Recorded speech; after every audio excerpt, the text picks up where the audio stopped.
Welcome to Hardly Initiated Live. It is your host, Tyshawn Jackson, here with another episode. My co-host, Ryan Ketchens. Listen, I want to salute the Hardly Initiated platform because the recruiting has been tenacious. Tenacious. Yeah, we getting only the top guests for the initiates, only the best. Because this brother can actually say for himself, I probably text this brother every 3 to 4 weeks for the last 8 months, relentlessly. Like, it even got kind of embarrassing when like you just see your messages for like the last few. Right, looking real thirsty. And I was like, should I send this one? It kind of was even getting cringy. I'm like, I don't care. I got to follow up. And we finally made it happen in here. We are rocking with Atlanta's own, yes, Change Church. Where you at? We have found a brother here, Dr. Pastor Dharius Daniels in the building. Welcome back to Hardly Initiated Live. What's up, fam, man? Listen, I appreciate the follow-up. I need it, man. Listen, I needed it. It's been crazy. But, man, I'm glad to be back. I was here a while ago. Is that long ago? It's like 8 months? It was last November, I think. I feel longer than that. When the last? I think it was last November. It was about a year ago, yeah. Oh, wow. It was about a year ago. Full circle moment. Yeah, but, to see what is happening with the platform, and we were talking offline about how the pivot y'all are making, the people y'all made, the people y'all are reaching, man, this is great. I'm glad to be a part. Yeah. I'm looking forward to tonight. Let's see. We changed, Dr. Darius. Yeah. We wholesome now. Hey, yeah. Absolutely. Y'all told me it's like, we don't make a pivot. I thought you was making like a slight pivot. Yeah. Y'all made a hard pivot. Yeah. No, we had like it was like a white hoodie that was a little dark brown, but we didn't got it. Got it cleaned off. It's still a couple stains on it now. Hey, leave that. Leave that. We need a little bit of that. And I want people to know too, because I see a lot of comments. I'm in the comments, y'all. I see what y'all thinking. And I want to let y'all know this is not, I would say, a Christians only platform, guys. But we have been very serious about making sure we bring spiritual leaders on the platform, because we talked to Dr. Dharius about this a while ago, and we've done it because we had a lot of in the past perspective on the platform, but we wanted to transition from less perspective and more principle, especially in the conversation of relationships, because we already got too much perspective. So bringing brothers up like yourself is really going to help bring some foundational topics to relationships, because that's really where we at right now in the state of relationships. And the fact of the matter is what we're seeing, and we're doing some thorough investigation, Dr. Dharius, and what we're seeing is that it seems like, and you let me know, it seems like it's going to be extremely challenging to have a successful relationship without some level of spiritual foundation. Yeah. 100%. Like, I don't know how to tell somebody to do it without a strong spiritual foundation. Now, I'm not saying you can't. I'm just saying I don't know how. I get it. You know what I mean? Because here's the thing, man. I'm going to tell you something. Like, there's no such thing as a broken relationship. A relationship is really like a construct. It's not a real thing. It's two people. Somebody in it is broken. And that breaks, per se, the construct of a relationship. So a relationship in and of itself, the quality of it is going to be based on the maturity level, the open-mindedness, the evolution of the people in it. And a lot of that involved, like, growth requires correction. Some of that correction need to be self-correction, right? A lot of that correction. Right? Because if not, it's like I'm always like, yo, can you change this? Can you stop that? Can you, what does that feel like? You know what I'm saying? And so a lot of that self-correction comes on a spiritual journey. And so that's why, like, I wouldn't even be with I mean, I don't plan on going anywhere with my wife, but I wouldn't be with anyone who wouldn't self-correct. That's exhausting. Oh my gosh. That's real work. Is it even possible? Because I mean, we're these growing, changing, evolving people at, through every stage. I mean, we talking about how we done changed since a year of, working with you last time. And I can't imagine trying to spend a lifetime with somebody that ain't really looking to self-correct, evolve, and roll with the punches. I can't see that. But let's talk to the people today too, in particular, because I hear this phrase that's used a lot, used in the chat, used in the comments, used online. And I want you to help us bring some clarity to what this is, because I hear a lot of women and even men say that they want to find a soulmate. Yeah. They want a soulmate. And I don't even know if we really know what we're talking about. I think some people use it synonymously for partner, Yeah. for man, Yeah. dude, husband, whatever it might Just mean. anybody to love them Anybody to love 'em. intimately. Yeah. But I don't know if that's really accurate. So let's bring some clarity to it. Even if we could start just by giving us a high level overview of what you would define as a soulmate, how would you define that? So one, let me say this. I believe in soulmates. I just don't know if when I say soulmate and what I believe in, I'm believing in the same thing other people are talking about when they say soulmate. So some people, right, they use it synonymous like with whoever they with. Mhm. Yeah. Some people have this idea that the soulmate is the one person in the entire world that you could be with. Now that's scary. That is, because it's already It's 8 extremely billion people. difficult. Right. And connection is hard to find. Yeah. So that's where some people land with it. Okay. I don't land there. Okay. That might be surprising to people, right? Yeah. I don't necessarily think I land there per se. I'm gonna tell you why. So let's say this is a one person that was in the entire world that you could be with. What happens if what happens if that person unfortunately pass away? That's a good question. Is the other person like the B pick? Like, so if you Right, somebody else right. again, is that other person like the B pick? You know what I mean? So I believe in the concept of soulmate, and for somebody like hopefully like myself, that's one person for my whole life. Mm. For other people, that might not be their reality. We were talking about change and growth a second ago. Yeah. Change is one thing, growth is another. Change doesn't always mean growth. Some people progress, some people regress.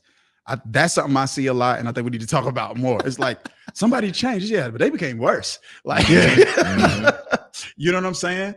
And so I think that's stuff to consider. So for me, this whole idea of a soulmate this is my definition of it per se.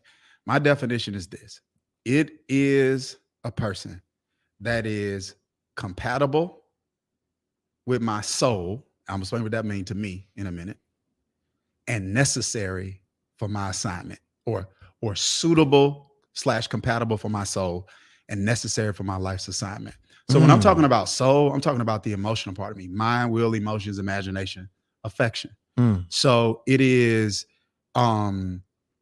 this person that my mind, my will, my emotions, my affections, my imagination, there is a unique bond that I have with this person that separates her from everybody else on the planet for me.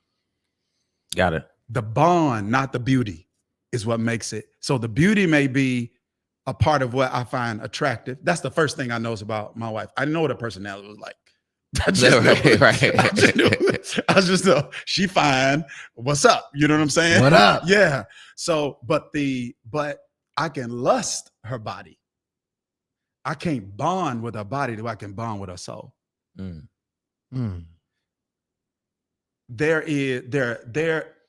got to be able to trust her emotions, her mind, her heart with parts of me I won't share with anybody else. Now, this is something. Why y'all don't do this?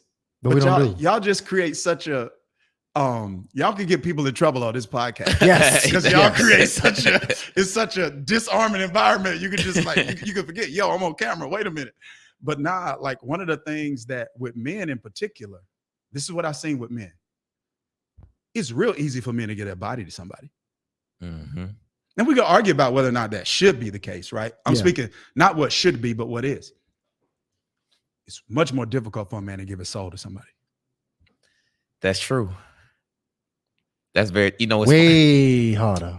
Much more difficult. A woman has to be fine for a man to give his body to her. Not even. less than fine. A lot less than fine. Unfortunately, it don't take much. Because a man will lay with a woman and the next day be upset that she asked for his last name. Like you ask for too much personal information. 100%. Yeah. So she's just got to be, something has to be, Attract. generally speaking, Yeah. attractive for a man to be with a woman Yep. physically, right? A woman's got to be safe for a man to invest emotionally. Safe women are a little harder to find. We can argue safe people, period, right? But in the context of what we're talking about. So when I'm talking about soulmate, that's what I'm on. It's that person where that bond is a soul bond. But then there's also a practical aspect of it. So when I say like suitable or compatible, and I want to talk about compatibility too, because somebody got in an argument with me about that before, and I want to unpack that. But suitable or whatever for my soul. But when I say necessary for my assignment, also this. So I look at my wife, who is not only just like safe for me emotionally, right? She's also necessary. Like, so whatever you think I'm doing, I wouldn't be doing without her. I'm glad you mentioned that too, because because we hear a lot of rhetoric about I'm good without a man. I want one, but I don't need one. I want a woman, but I don't need one. So necessary is a very important part of the equation. 100%. It doesn't mean I'll be losing without her. It doesn't mean life will be trash without her, but it means that I've optimized in a way that I don't think I could optimize without what she brings to the table. It's a perspective she brings to the table I don't have. It's gifts and skill sets she brings to the table I don't have. It's support she brings to the table I don't have.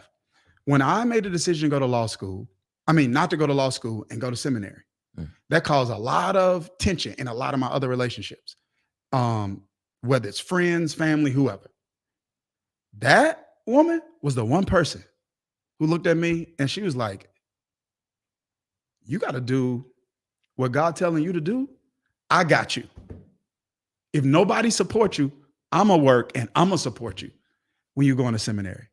You see what I'm saying? Right. Yeah. So for me, it's not just, this is a person I can trust, I can talk to. This is also a person that brings stuff to the table that has enhanced the quality of my life, period.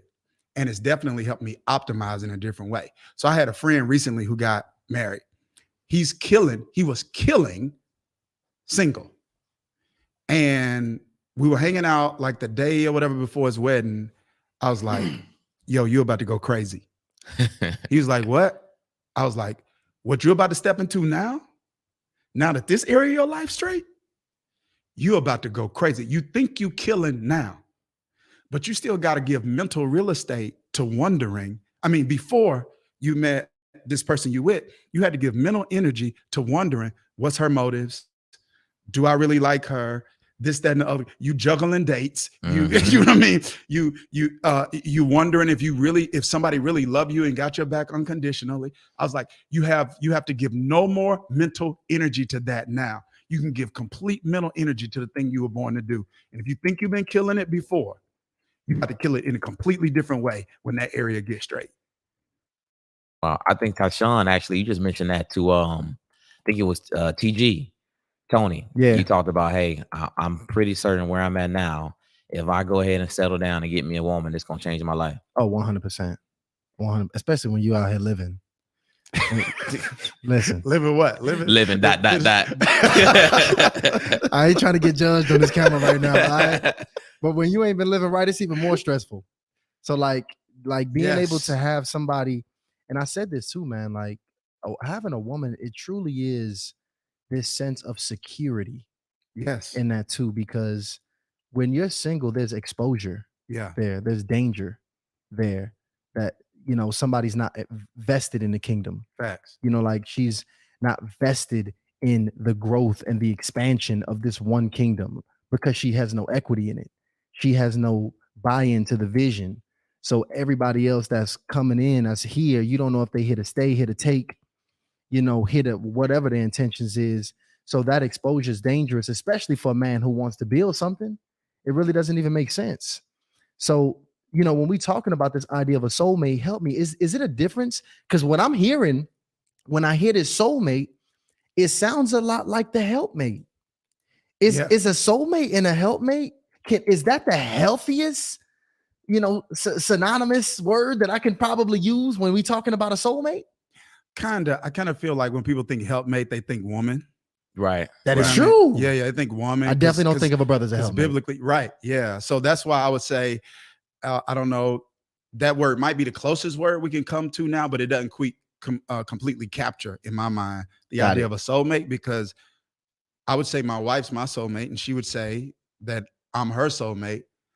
I don't know if she called me a helpmate, even though she say I've helped her. Got you. You know what I mean? No, that's disrespect. Yeah. Look, future woman never called me your helpmate. Right. She'd be like, that's my helpmate. I'd be like, pause. Let's come up with something. Right. So what would you, so even bringing it back, because I want to really break it down for him, because when we talking about, soulmate, there's words like even soul tie. There's like a lot of, we throw the soul around just in general. How would you break down the soul, that just the soul piece by itself? What is a soul? Yeah. So the soul is basically the emotional part of you, like the word psychology. The root word for the first part of the word psychology is like the word that is used in scripture to describe the soul. It's like, I think it's like suche or something like that, like psyche. So it is literally, the best definition that I've heard for it is, it's your mind, which is the organ of thought, your will, which is the organ of decision, your emotions, which is what allows you to feel, your affections, that's what you attach to, and your imagination, that's what you dream with. And so when you're talking about a soulmate, it's like with my dreams, boom, there's a connection there. Like my dreams and your dreams not clashing. There's compatibility there. You know what I mean? Affection, like the things that I'm attached to, are being attached to things is one thing, but being able to attach to you is another. So there's something about you I'm attaching to. I got emotions for you. And so anyway, the point that I'm making is, to me, the soul is like that. It is that part of you. That is the best definition I've heard. And I think for me, because I get my worldview from scripture about stuff like that, that is my understanding of the way the scriptures kind of describe it. So that's why, and that's why I think, like in the dating space, that's why I think, I'm trying to not to sound like the old, how the old person is always critiquing everybody. No, listen, let it out. Be I don't want to the come old off like person. This is the thing. This is what we need. No, we need We we don't want the have the critique, old correct. person Yeah, exactly. critiquing us. So I feel like a lot of times in the dating stage arena, which you should be gathering data, right? So I feel like a lot of times, and I say this, I'm not just talking, like everything I do is people, bro. My church is people, my companies is people, I coach people, I teach people how to coach. So it's all people. So this isn't just random, right? In the dating phase, most people like enjoying each other and not investigating, is there a soul match? So it's like we asking, and I'm not saying this is not important, we asking like credit score. And that matters. You know what I mean? Right. We're asking things that I think are secondary, not primary. Primary is like when it comes to my mind, will, emotions, imaginations, affections, like my dreams, is there compatibility there? When I'm looking at I want to look at your character. I want to see, are you safe? I don't want to if you lie, I don't want to have to, if you don't lie, I never have to worry if you lying to me. If you don't lie. Right. You see what I'm saying? Yeah. Yeah. If you don't gossip, I never have to wonder if you're going to be talking to your girlfriends about me. If you do that, then I'm hoping you selective with that vice and don't use it on me. That's unrealistic, because at some point it's going to get to me. Yeah. If you're a gossiper, at some point it's going to get to me. Absolutely. So I feel like in the dating space, if you're dating, it's okay to, hey, you grown, you date however you want to date. But I'm saying for people who are saying, I want long-term relationships, I'm looking for my soulmate, you got to be asking different kinds of questions other than credit score. What is it? Just give me a comment. The question. Like what do we need? Okay, I get it's not the credit score. Give me a good example just to make it practical for our people. What are some of the questions we probably need to be asking? Let's talk about the questions are going to be different based on who the person is, because the questions you need to ask the person is based off of what you know about you. This is why I say I want to come back around to this compatibility conversation. I get that. You feel what I'm saying? Let's do that. So let's say, for example, you are a person, let's say as a man, you like a woman that is expressive, verbal, takes initiative to show affection, is verbally affirming. So let's just say as a man, you know that about you. Okay. Well, if I know that about me, the kind of questions I would encourage a man to ask, if a man knows that about himself, the kind of questions I would encourage him to ask is like, yo, you need to ask the kind of questions that find out, is that something that she values personally? Don't ask her, will she do it? Ask the kind of questions to see, is that something she personally values? And if it's something she personally values, then you won't have to beg for her to do it to meet your need. So that's compatibility. It's like when you value what I need. So let's say if I value a woman that takes care of herself, if I need a woman that takes care of herself, right? So let's say that matters to me. Then I would ask the kind of questions that help me see, does she value that personally? Because if not, I would have to force her to become somebody she's not. And now you're trying to change her to be compatible with me. Issue. Right. Problem. It doesn't work. It becomes exhausting. And I'm not saying people don't change and grow. I'm just telling you, I've been serving people 18 years, bro. People very rarely change at the core.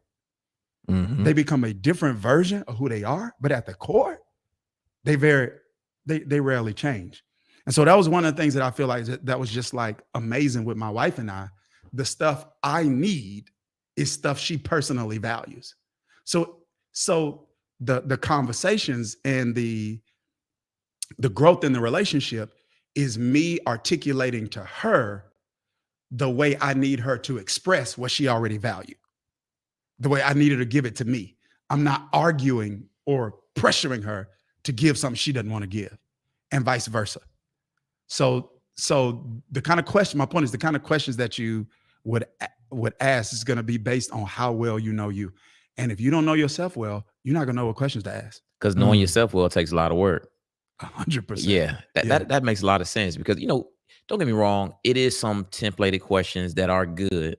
But when you really think about it, if you are evaluating somebody's values, relative to yours, it only makes sense that everybody's question is going to be different.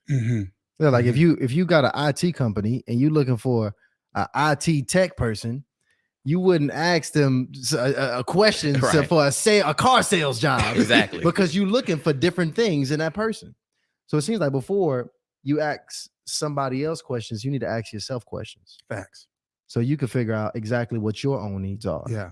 I say, I call them non-judgmental questions. Why is that? Particularly in the religious community, because sometimes people tend to try to talk themselves into believing that they want what they think they should want, as opposed to being non-judgmental with themselves and being honest about what you really want. Give me an example. So an example would be like, as long as he got a good heart. That sounds virtuous. It does. It sounds spiritual. It sounds admirable. And it is if it's true. But like if you want him with some money, you want him with some money. That's just But if you feel like that makes you shallow, you won't be honest with you. Right. And you won't admit that matters. And you're going to get yourself into something that doesn't actually satisfy you long term because you weren't able to have make a non-judgmental assessment about yourself and say, I want somebody with some money. That's so crazy how pressure, that kind of pressure, just the internal pressure of thinking about how other people feel about what you think would actually determine who you end up seeking out dating. Yeah. And you'll mess around and get yourself in a situation, like you said, that you just have no real interest in. But you want to know the real problem, even bigger problem I think people have? I think people vet people based on the toxic version of themselves. What do you mean by that? So what I mean by that is if I'm a brother who loves to have very wild sexual escapades, Mhm. and I like to do some things that only get done when nobody looking. Slayer. Right? Right. I like to have multiple people in my bedroom. I like to do this and that. And I got a young lady who's down for the ride. Right? So what I'm looking for is I'm looking for women who are open and are going to allow me to be able to have live this wild sexual life and not necessarily be looking for the woman that is probably going to be best for me long term, the best long term compatibility with the future version of myself, the best version of myself. Instead, I'm vetting off the more toxic version of myself. Yeah. And I'm finding people who feed the toxic sides of me. Therefore, this is just a phase in the compatibility and not going to fit the long-term compatibility. You know, when you said, I immediately think of Joe Smith, who's going viral again. First off, is going viral again, and his wife on that viral clip. I know you probably seen that. He's going viral again. Again, well, his wife is again. Okay. Yeah, I'm not even going. I don't even want to talk about what's going viral now. But pretty much the way she responded to him was like, "You already knew me, right? You already knew I was this type of person." But the thing is, when they probably got together, he's getting some bread. In context, Joe Smith, by the way, famous NBA player, found out his wife started an OnlyFans channel. He was very upset. It went all over the place. And Ryan is now going over what she said when he found it out. But go ahead. This is on on her Instagram, she posted. But her response when he was upset about her being on OnlyFans was, "You already knew how I was when you met me." Now, Joe Smith, a little bit older now, retired. His concerns and needs are probably much different than it was when he was a young NBA player who probably found a woman at that time who was open to the threesomes, the wild parties, and all these different things. He decides to get with her. Years later, he changes, right? He now looking for something different, and she comes out and is like, "Hey, I was always this person." So I think that's an example. You know, I'm making quite a few assumptions here, but I think that's a good example of a man, particularly, who finds somebody for the right now, who is going to be okay with all of the stuff that they got going on, rather than evaluating something long term, in the future. Yeah. So how do you do that? Like, how do I know that what I'm vetting somebody for is what I should be vetting them for? If that, and I hope I'm asking this the right way, because how do I know that I'm using when I'm looking at compatibility, I'm not putting together this toxic trauma bond with somebody, and I'm actually vetting for a healthy bond between me and someone else? I really don't. There may be other answers to that question. Yeah. For me, I really don't know how that is possible without what we talked about earlier, self-awareness. So I'm going to be honest with you, right?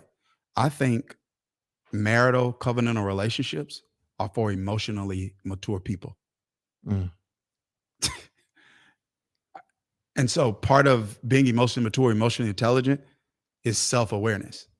And without that, I don't even know how you pick right.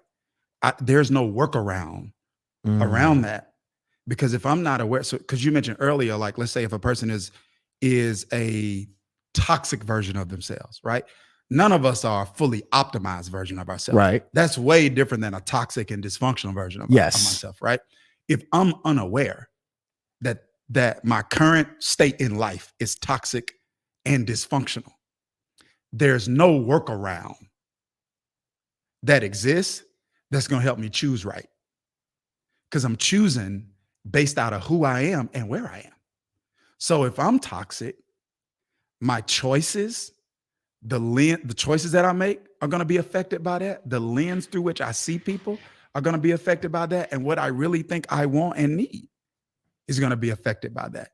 So I think, and I'm not trying to oversimplify it, bro, but the way to choose better is to get better. You got to get the way to choose better is to get better. So I don't know a workaround for that. Because first of all, it makes now that I even think about it, it's low key a dumb question, because how can you even be compatible with somebody that's a better version than you are in right now? And that's not even what you're going to be looking for anyway. It won't even, because that's not compatible with you. All right. You can't find somebody that's gonna be compatible with you 2-3 years from now once you start working on these things. You're craving You know more what? toxic, or you're craving more of whatever you are at that time. Yes. Mhm. Okay, so Dr. Let me ask you this, because chemistry is equally important as compatibility. Would you agree? Yeah. So we do social experiments on the show, right? So we actually did a segment, Hardly in Love segment. We did about a month ago, I think it was. We did. And we brought who we would consider a qualified bachelor onto the platform on a blind date with another qualified bachelorette. Now the chat is going crazy. Our ladies in the chat, the initiates is going crazy in the chat. Oh, he looks a certain way. Oh, he seems quirky or corny. He's not a good fit. Now, my thought was, I know this guy. He's a dope guy. In terms of what he wants, he's got a spiritual foundation. He's very clear on what he wants in terms of a long-term relationship. Now, I know men are different with other men than they are with women, but from the things that I've experienced, this is an upstanding guy, right? Mhm. So my thought was, why were the women so quick to judge based on this chemistry piece versus giving the guy an actual chance? Because I think that's a lot of things that, I think women typically may do that, or men and women. If it's not chemistry up front, they like, nah, it's not enough. It's not that spark. It wasn't giving me that energy. So how important is chemistry at the beginning stages? And is it possible, if it's not there initially, is it possible that if you gave it a chance, it could develop over time? So how important it is at the beginning stages, I think it depends on the. So let's use this example that you just mentioned with a guy. I think it depends on the woman. So I think this is my thought. Like, some women's choice to kind of quote unquote dismiss the possibility of a relationship with that person based on chemistry might not always be because they aren't willing to give them a chance. It could be because they've had enough experience where they can tell from the gate, it's not my type. Mm. You know what I'm saying? So I think that for some people, they are clear that vibe, energy, emotional, romantic connection is something that's like really, really important to them. And for some people, they want that to be something that's natural and organic, and they want it in the initial stages of the relationship. And I don't feel like that's wrong. I just feel like if that is a choice a person makes, you need to be willing to live with the consequences if you are wrong. But now, is that so in today's time? Because I want to get an idea if you think that's an actual realistic expectation, because people are different. We're not as socially capable as we were because of all of the distractions. You got the video games, you got the social media. So you do have this group of people, whether it's men or women, that are shy. They may not have all of the social skills, but they still might be very good people. And it's already very difficult to find connection. I'm just thinking, how many people are we crossing out off the list simply because they're lame or corny or boring? You know what I mean? I get you 1,000%. Yeah. And I agree that there are people who probably miss out on amazing people because of that. I think though that's their right. Does that make sense? Like, if I want the energy, I want the vibes, I want that initially, I want to feel this, that, and the other. That's their right to value that in a relationship. What I'm saying is, if you're going to value that, you just got to be willing to live with the consequences if you're wrong. Right. You know what I mean? Like, you just got to be willing to live with the consequences if you're wrong. Because that's something. It's a show I did. This was like way back when I had my podcast. It was an episode we did years ago. I did with a friend of mine, and man, we literally talked about this whole segment, this population of guys that exist nowadays that I feel like they always exist. I'm not going to say nowadays. Okay. I feel like I was this guy. Like, let's say something as simple as this pre-social media days. So you couldn't reach out to a girl via social media. You got to be at a party or a game or something like that. You got to physically step. You got to have that mouthpiece. You got to physically step. Yeah. Most of the time, it's in a public place. Mm-hmm. So if you reject it, other people are going to see it. Public rejection. If you with your friends are going to see it. If you're at a party, other people are going to see it. If you're in the mall, people in the mall are going to see it, etc. And one of the things that I was communicating is like, yo, there are some guys who are not socially awkward, who aren't necessarily shy, but who are not going to approach unless they feel like they're getting some sort of chemistry, some sort of something that's coming back from the woman that's letting them know that it's safe to approach. That's exactly who I am. Yeah. And that's right. It's like, so there's just the random walk-ups and things of that particular nature. Cold approach. Yeah. And so I remember when I was, kind of doing that show and some of the feedback that we got, and people were like, oh no, that's not a man. That's weak. That's this. He need to have this, that, and the other. And I was like, what people are doing is they're conflating manhood with a personality type. It's like, no. He's a man. His personality, though, is probably, it's a personality, one, that's not just considerate of his feelings. He considerate of you. Mm.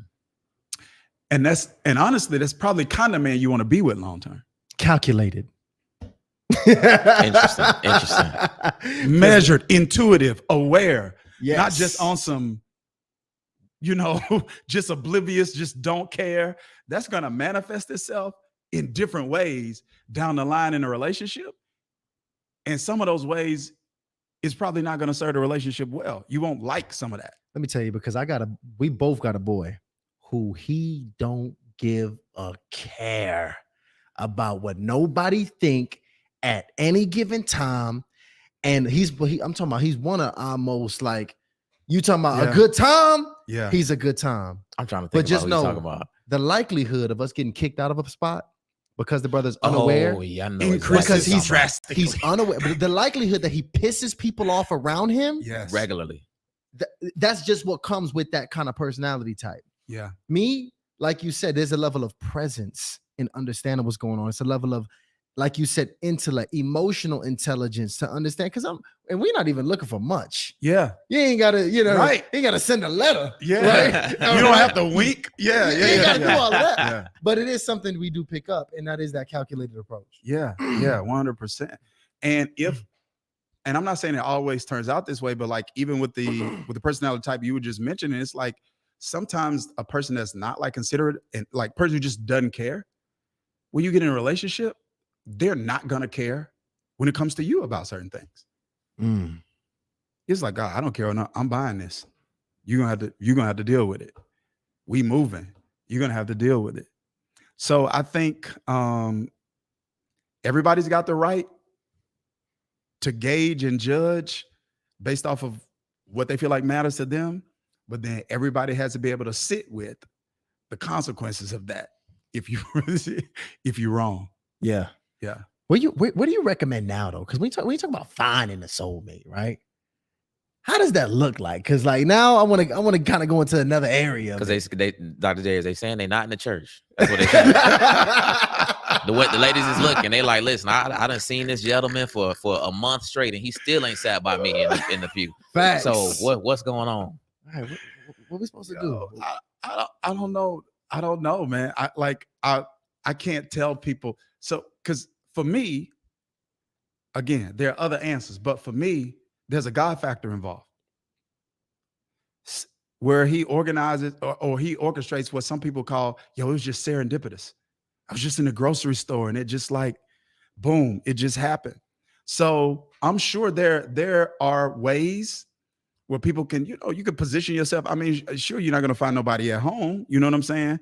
So I think a person has to be strategic in terms of what kind of environments do you feel like have the kind of people there that you would be interested in, And so that could be Change church. It could be, it could not be. It could be an event.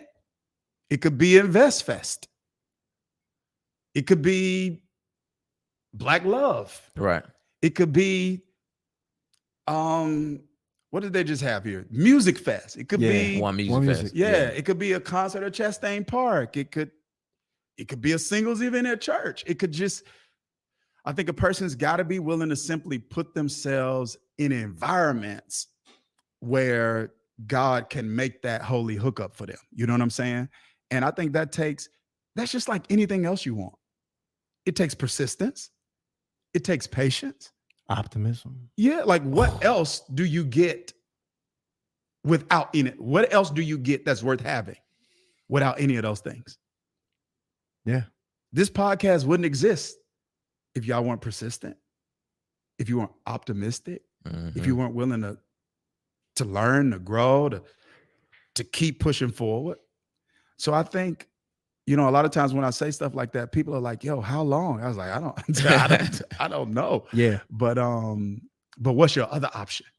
I want to ask you this too, Pastor. While we're on this subject, I wasn't planning on talking about this, but I think it's safe to be talked about, because while we got you here, who has an amazingly successful church, Chain Church here in Atlanta, we had the conversation a few times without having somebody with a church about why there's not brothers in the church. Mm-hmm.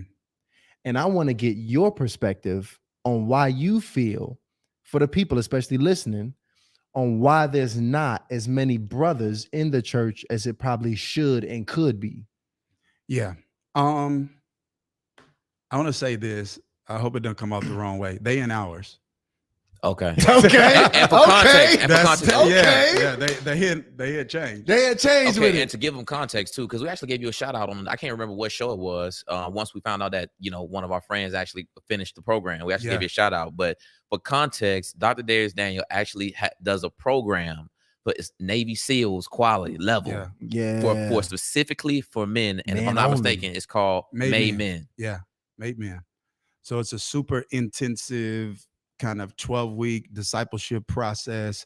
Guys have to commit to the 12 sessions. They can only miss one. They got to be on Zoom. The camera has to be on. If the camera's not on, we kick them out of the Zoom. There's accountability exams that they have to take to make sure that they comprehended the information. And then we go through this like penance ceremony or whatever at the end. It's kind of like this rite of passage for them. And, 400 men, by the way, out of Atlanta. The Atlanta cohort was 400. Yeah, a little under 400. Incredible. Our New Jersey was somewhere around 200 and something there. So, yeah. So I think total was like close to around 700, but we started with 2,000 interested. Wow. Incredible. Then that number got cut down to probably like 1,500 or so. And then about 700 or so finished.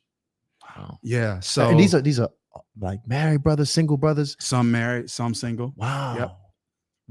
Diverse age ranges. Okay. People in different places and spaces in life. Okay. Yeah. So, but we've been intentional about that. You know what I mean? In terms of creating an environment that we felt like was, listen, bro, men, women, dog, cat, no one's going to frequent a place that they find irrelevant for their needs. Why do we feel that way though? Why do men feel that it's irrelevant for their needs? Because I think sometimes the way church has been done is. That's why I put the program together. Wow. So what do I mean by that? I mean that I don't know if it's not conscious, it's not intentional, but there can be, I think sometimes such an emphasis on calling men to accountability, which is important, to responsibility, which is important, that they also forget that men have the exact same challenges that everybody else have, and they also need empathy. They also need encouragement. They also need messages that actually speak to their needs. They also need messages, just like women need messages to go to men, to help men be better men for the women. Women also need messages that help women become better women for the men. Yeah. So this past year, like I just did a whole series this year called Manology. That really 100% that speaks exactly to that. And so it's not, I think you can empower one gender and encourage one gender without bashing the other. Yes. It's 100%. possible. Yeah, it's definitely possible. It's not rocket science. And so I feel like, generally speaking, I don't feel like this whole thing like, yo, men are anti-authority. Men are anti-institutions. Men are, no, bro, look at it, especially, I mean, not as much now, but like 20 years ago, look at the nation. It took way more discipline, way more submission, way more humility to be in a nation than a Christian. The way you dress, come on, what you ate, the way you dress, how you, the frequency of prayer, your presence at mosque. Like, so obviously men aren't anti-authority. They are anti-discipline. They anti-irrelevance. Mm. And so what we wanted to do at our church was to kind of create the kind of space that was equally relevant for both genders. And I think when you create that space, the word spreads, people talk, and people come, and people feel comfortable. I think you have to be intentional in that area, though. Your doors are over, and that's why your church is overflowing at this point. I mean, it's just so much. It really is some good change going on in there. When we talk about the men and what they need in particular, what are some of those messages? And I'm curious too, even as a platform, because I want us to even get better at this. Yes. But what are the messages specifically that feed men that particularly make them better and stronger? Yeah, so I think my angle is to always kind of start with empathy, right? So one of the things that I want to do specifically with men in church is to normalize some of the stuff that they're struggling with and wrestling through, so that they aren't personalizing it in a way where they feel like something's wrong with me because I feel like I'm not further along. Like, so wired in most men is a degree of ambition, and that ambition needs to exist in order for him to carry out his assignment to be a provider, a priest, and a protector of his home. You can't do that if you got apathy. You feel me? If you apathetic and you lackadaisical, you can't provide. Yeah. You can't protect. You can't be a leader spiritually in your home if you're that way. So wired in a man is a degree of ambition that is necessary for that. I think that's God-given. So what does that mean? It means men want to achieve. They want to advance. But do we always achieve? No. Do we always advance? No. How does that feel? We don't deal with that. So to me, it's all about the soul. We're talking about soulmates. It's about the soul. I want to get into the soul of a man. Yo, this is how you feeling. Frustrated, insecure, cynical, sad, but your sadness is manifesting in anger and frustration, not tears. That's what you're feeling. And you're feeling it because you feel like you should be further along. You feel like your gift and your season don't match, that you're way too gifted to be in the season that you're in. You feel like you wasted some previous seasons and you wondering if God's going to spin the block because you like, man, I blew my 20s doing dumb stuff. If I had locked in my 20s, I would be where I want to be right now. That's empathy.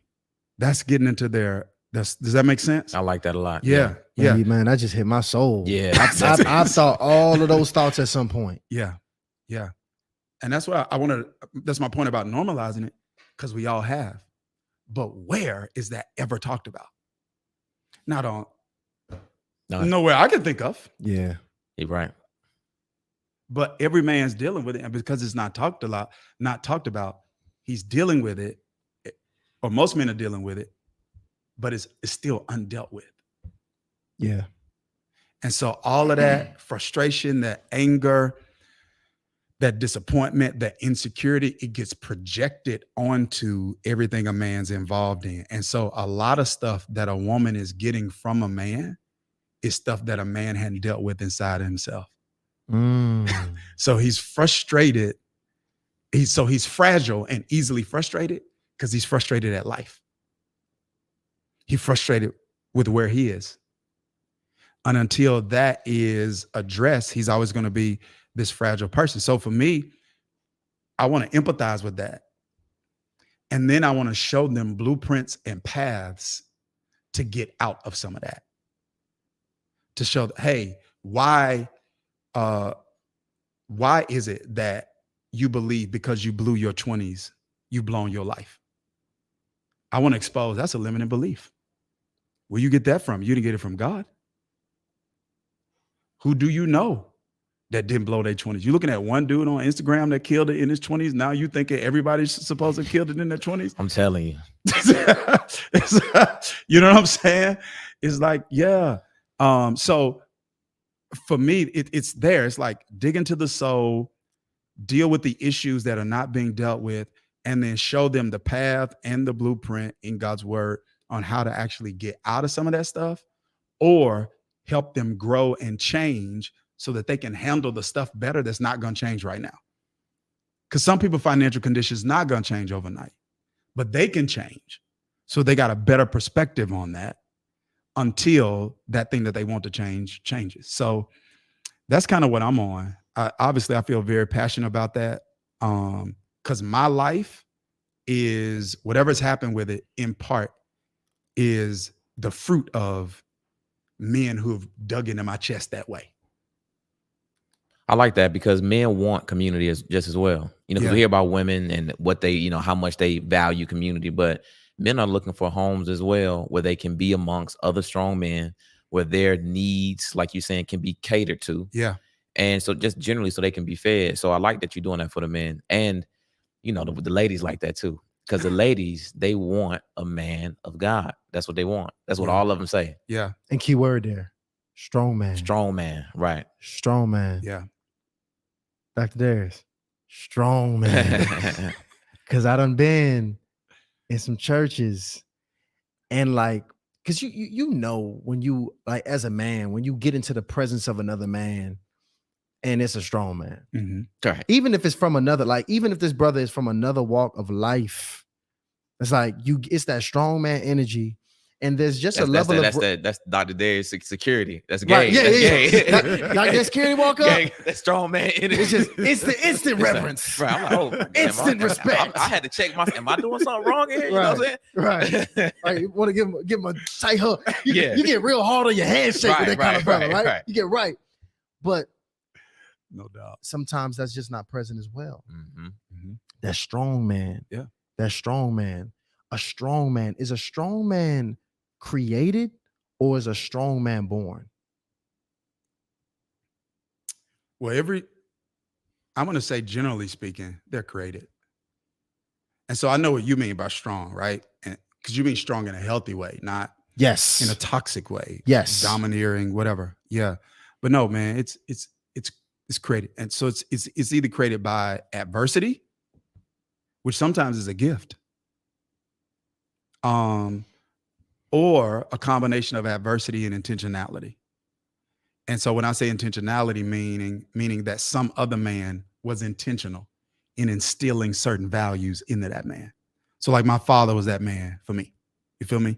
Very, very intentional in instilling certain values in me. So have I gone through some adversity that I had to become strong to survive? 100%. 100%. Yet at the same time, is there an imprint on my life of my father's intentionality in terms of building responsibility in me? Like being like making responsibility synonymous with manhood. Like, no, son. No. You do your got to do's before your want to do's. That little simple axiom right there affects everything in my life to this day. It affects how I manage money. I literally taught my sons that when I was teaching them how to handle money. Do your got to do's before your want to do's. You're going to end up in trouble if you put your want to do's before your got to do's. So those are like little axioms that he put on the inside of me. You know what I mean? Like, right. So that affect even to this day, the way I would manage money, the way I'm going to handle my home. It's like got to do's. It's all right. Yo, that new Call of Duty came out a couple weeks ago. I still ain't had a chance to download it, but I got some got to do's that I have to get out of the way before I get to do the want to do's. So I think it's both. And you want to know who I got super respect for? Who that? Men who became strong men who didn't have what I had. Yeah, right. And that's hard to do. It's hard. That's especially when you didn't see it, when you didn't get that level of investment. It's very difficult. As a matter of fact, you know, so we in a relationship space, we like to bring a lot of different conversations, right? And it's a dark side of the relationship space. It truly is. And it's platforms and groups, organizations, institutions, what have you, that really embrace the weak man, so to speak. when I say the weak man, I mean the man that's not confident amongst women or strong men. Mhm. He may be envious of a strong man. You know, he may be just very uncomfortable around a strong man. Some of those guys even watch our platform where you will see the type of comments where they don't like what you just said. Mhm. They don't like that, Yeah. but they watching it because at their deepest core, they really want to be like you, right? Mhm. But they just don't have the courage and confidence to even put themselves in that position. We even had Jay Barnett on the show where he talked about he had his man up. They had the man up conference, right? Yeah. And he talked about Just heal, bro. Just heal, bro. And he talked about having a guy in the crowd that would just have these outrageous outbursts, like, "Oh no, that's BS!" Like in the middle of the conference, because he was so terrified that all of these strong men were not only present but willing to embrace him for who he is. So if I'm that man and I'm ghost watching right now, and I'm looking at Dr. Day, I'm hating on you, but I want to be where you at. How can I, what can you say to that man that's going to give him the courage to start investing more in becoming stronger or putting themselves in the environment to become strong and be amongst guys that he actually internally admires? Yeah, I would have to start with this question, and it would be a question that I would ask him to ask himself, because the answer to this question would determine whether or not he's going to listen to anything else I got to say. And that question is, if you are 100% honest with you, is the current version of you getting you the life you really want? Let's not look at me. Don't tell me everything that's wrong with me, right? Maybe you're right. But before you go there, I want to ask you this question. Is this current version of you getting you the life that you want? Honestly. And if not, then maybe you're being judgmental and critical about something you actually need. So if your current version of you is not getting you the life that you want, then you need to be open to becoming a different version of you, because maybe that can actually get you the results that you want. I'm not asking you to be me. If you're happy with where your life is, God bless you. But if you're not, it's insanity.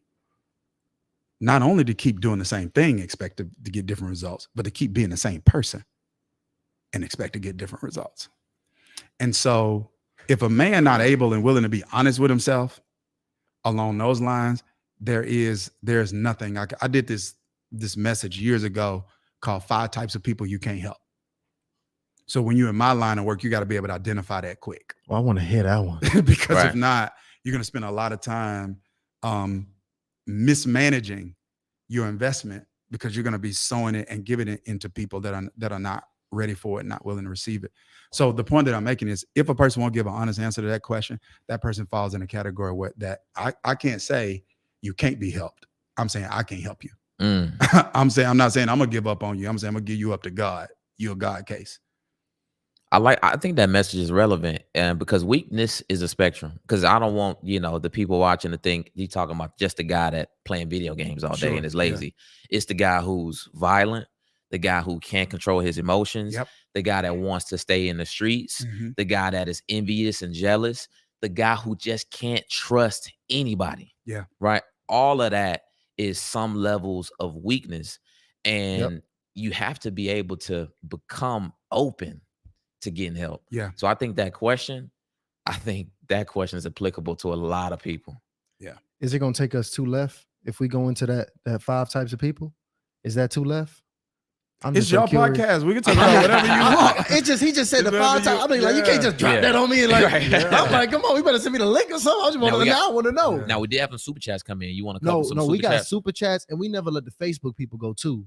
So Facebook, let's let the listen. Oh, you gonna bless them? Let's bless the Facebook. Right, go bless the Facebook. This special. No, I think it's a lot of men and women that need this message.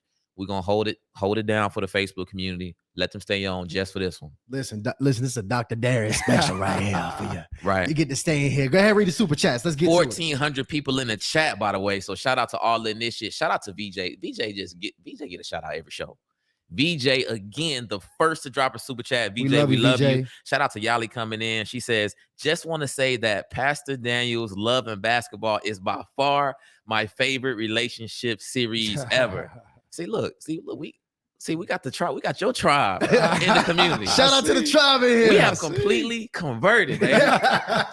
Shout out to Judith as well. Listen, Judith, to love well is a task in all meaningful relationships, not just romantic bonds. And I'm gonna give a shout out to B Cat. I got you. I'm gonna answer your question in a second, but shout out to B. She says, and this is such a good question for you because godly man right here. Because they just don't want to know this from anybody. Okay. They want to know this specifically from a godly man. What can a woman do to become more approachable? I feel like only losers approach me. I'm not on socials or online dating. She had to throw a little shot in there. And so I find it very difficult to date because good guys don't seem to approach me. So what can B do to become more approachable? Uh-oh. Keep it real too. Yeah, I don't know. I would say, so this is what some people would say. They would say, if only losers are approaching you, that's what you're giving off. I don't necessarily agree with that. You know what I mean? I don't necessarily agree with that. I think if whatever she means by losers, I'm not sure. Yeah. But if losers are approaching you, you may be giving off approachable. And that's what makes them feel comfortable approaching you. You know what I mean? So I don't know. So the first thing I would say is, I don't know if it's something. I think it's great that she's willing to look inside and to see, is there an adjustment I need to be that I need to make? But sometimes, man, it's just a matter of the math. It really is. It's just sometimes you got to be willing to go through the many, to be approached by the many, to find the one. You numbers game. Yeah. Sometimes it's just the math. If a person is there, if they're aware of the cues that they're giving off, what's cues? That's facial expressions. Is it a pleasant demeanor? Am I smiling? Do I look engaged? Do I look interested? My body language, is my arms folded? So am I giving closed off? Am I giving resistant? As long as a person's aware of the cues and giving off cues that are inviting, it just becomes a math game. It really does. Way to give some non-conventional feedback on that one. Just be you. Right. No, I like that. Shout out to Kat too. She sent up another super chat. And Tarshawn, let me know we gonna get some live video call-ins for Dr. D as well. Of course we are. Shout out to Jennifer Barron, Cornelius Knight, and Audrey for all joining the Initiates family tonight. And shout out to Kat. She says, Ryan, what's the difference between, she said Ryan specifically, what's the difference between a woman rejecting a man due to his looks and behavior versus a man who rejects a woman due to her looks or if she's a little overweight? That's an interesting question. So, wow. This is the thing. I'm glad she didn't ask me that. Right. Good luck with that. Right. Now, if somebody is overweight, I understand if you have some apprehension about, if you just want to look the other way, because it does, your physical fitness does say a lot about you and kind of what you're, because as a man thinketh, so is he. Mm-hmm. So if you're overweight, then you probably not as disciplined when it comes to health overall. So I understand if a man wants to look the other way of a woman. Now, when it comes to behaviors, right? If a guy is just, because I hear this lame and corny all the time, but we got engineers out there, we got general contractors out there that just maybe the most suave. Doctors, attorneys. Yeah, but they good guys. So I think pastors. Yes, right. Because nerves is a real thing. Yeah. And the thing is, if you could want, because this is the thing, you meet this extra smooth, suave dude, he probably has some practice. A lot of practice. Right. Oh, yeah. He get reps in. He get reps in. But yet you say you want this man of God. Maybe he was actually putting in the work to get that strong spiritual confidence. Yeah. And maybe it just hasn't had the opportunity to manifest when it comes to the dating market. So I'm not saying that you just date somebody you have zero chemistry with. But ladies, I would just say be open to giving guys opportunity, even if it's just a conversation over the phone. I'm not saying you got to go out because safety is a concern. You got to go out with everybody. But you meet a dude, he maybe laugh a little silly or, little cock out of the stuff. I don't know, Right, but right, right. just generally be open to it. I think that's okay because it's some good men out I there. know, because let me tell you, the ladies are unforgivable, man. The Yeah. stuff that some of y'all be coming and telling me about these brothers, y'all, boy. He got a gap. He Oh, stuttered. he had a list that was it was disgusting. Time I couldn't even listen to him talk. Like y'all, what was he actually saying though with the list? Was he saying Right. some kind thing? Was he a kind brother? Yeah. I'm just talking about the list, dead ears. It's And just see, the ladies turn up the heat. Like the lady, they could be all smiling, and then as soon as they get a little whiff or something they don't like, all of a sudden they turn up the heat. The face starts crunching up, and that could get a guy a little nerve wracked. But that doesn't mean that after he gets past the first couple interactions, he's not going to be that, generally. Smooth guy and the funny thing is, I really like what you said too. I never heard anybody say that you have the right, to have this level of discernment in who you want, because to some degree I'm the same way. When it comes to like me making my decisions and who I want to date and bring into my life, I can find myself being a stickler, as well. And I'm okay with that. And whatever that comes with, But I think it's just important to know, and I think what's really important though is that don't just be this person with these high standards if you're not becoming this person of high standard. So I also equally understand it's very important for me to put the work in on myself so I can have a high level of communication, so I can have a great conversation when I want to converse with a woman, so I can be physically attractive. I'm working on my body, just being really just this. I want to be that guy. So when I'm demanding this person, I don't want to be in this place where that is not aligned in itself. So I think that's one of the most important things about you having that list of demands. Just make sure you can also be the list a bit. Yeah, right. I've heard it said this way one time. Are you the person that the person you looking for is looking for? Are you the person that the person you looking for is looking for? Wow, I like that one. Yeah, becoming that person. Like the person you want, what kind of person do they want? Yeah. And are you becoming that person? Way to put that on their mind. As a matter of a fact, hey, Lionel, let's get to this initiation hotline real quick. All right. I know when So, hotline blink. Guys, you already know, man. You know how special it is y'all get to come on here and actually talk to Dr. Dharius Daniels. This is so dope, y'all. So what we're gonna do here, Ryan, can you please pin that link? We're gonna pin the link inside of the chat, and we're gonna put the link here so y'all gonna be able to come in. If y'all know, it's video calls now. All right. So look, he might be in the chat. All right. So don't come in here with no bonnets. All right. Don't come in here looking crazy. Initiates, represent yourself well. Don't embarrass us. But I want y'all to come up here and have a question. Any lady that's struggling finding them a nice, strong man. Any lady that feels like she wants to figure out, got questions around that soulmate concept. Any man who's looking for a strong woman, any man who having issues with self-confidence or emotional control and intelligence, please give us a call, because you got a master right here. You got a master that's ready to drop some game on you, and we need that energy tonight, ladies. No, we and gentlemen, we absolutely need that. We absolutely need that. And in the almost 1,500 people in the chat too. Yes, and guys, we got 1,500 people in the chat just about, and only about 499 likes. So help us get to 600 likes very quickly, guys. While we getting our people queued up, hit that gray like button so we can go ahead and get it popping. We got people slowly coming backstage. When you come backstage, guys, I need that camera on you, and I need you to be ready, because I'm gonna fire off and I'm gonna go ahead and get this thing going here. I like that, man. So the initiates, they turned about this video call. Oh no, they turned. Like that. We actually got somebody back here that I want to bring to the stage now. It looks like we have Mahogany, who is backstage. So get ready. I'm about to bring you up. Mahogany is here. Welcome to Hardly Initiated Live. Can you please give me your age, your location, and your age, your location, and your question? Hi. I am 27 and I am in South Carolina. And my question is, you were just speaking earlier about the different things that like speaking to manhood and stuff like that. And I actually have a situation where my little cousin, he's like 19, He is struggling with some choices, and I want to be able to be there, like be a responsible role model for him, and have a conversation. But I'm not even sure where to start with that. Do you have any advice?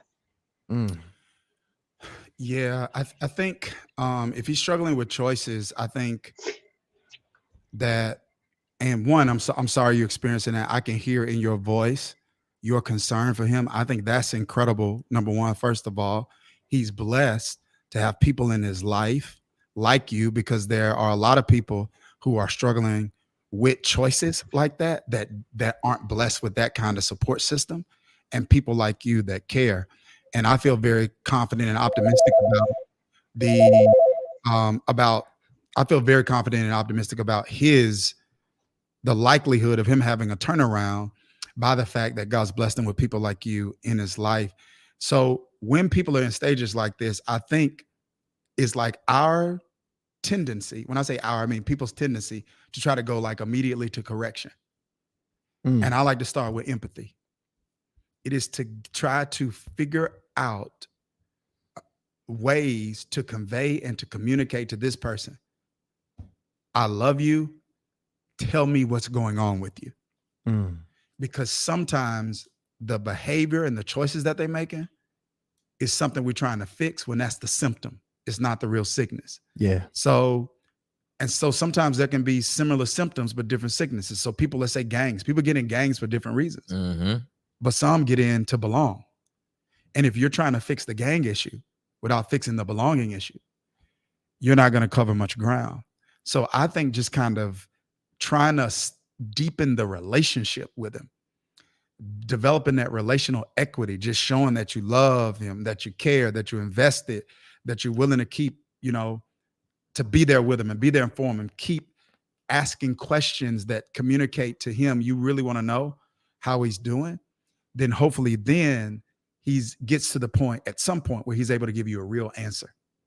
And then when you get a real answer, then you'll know what, if there's something you can do, and what you could potentially do to deal with the root issue and not just the fruit. So I think the first step is praying for God's grace and protection over him.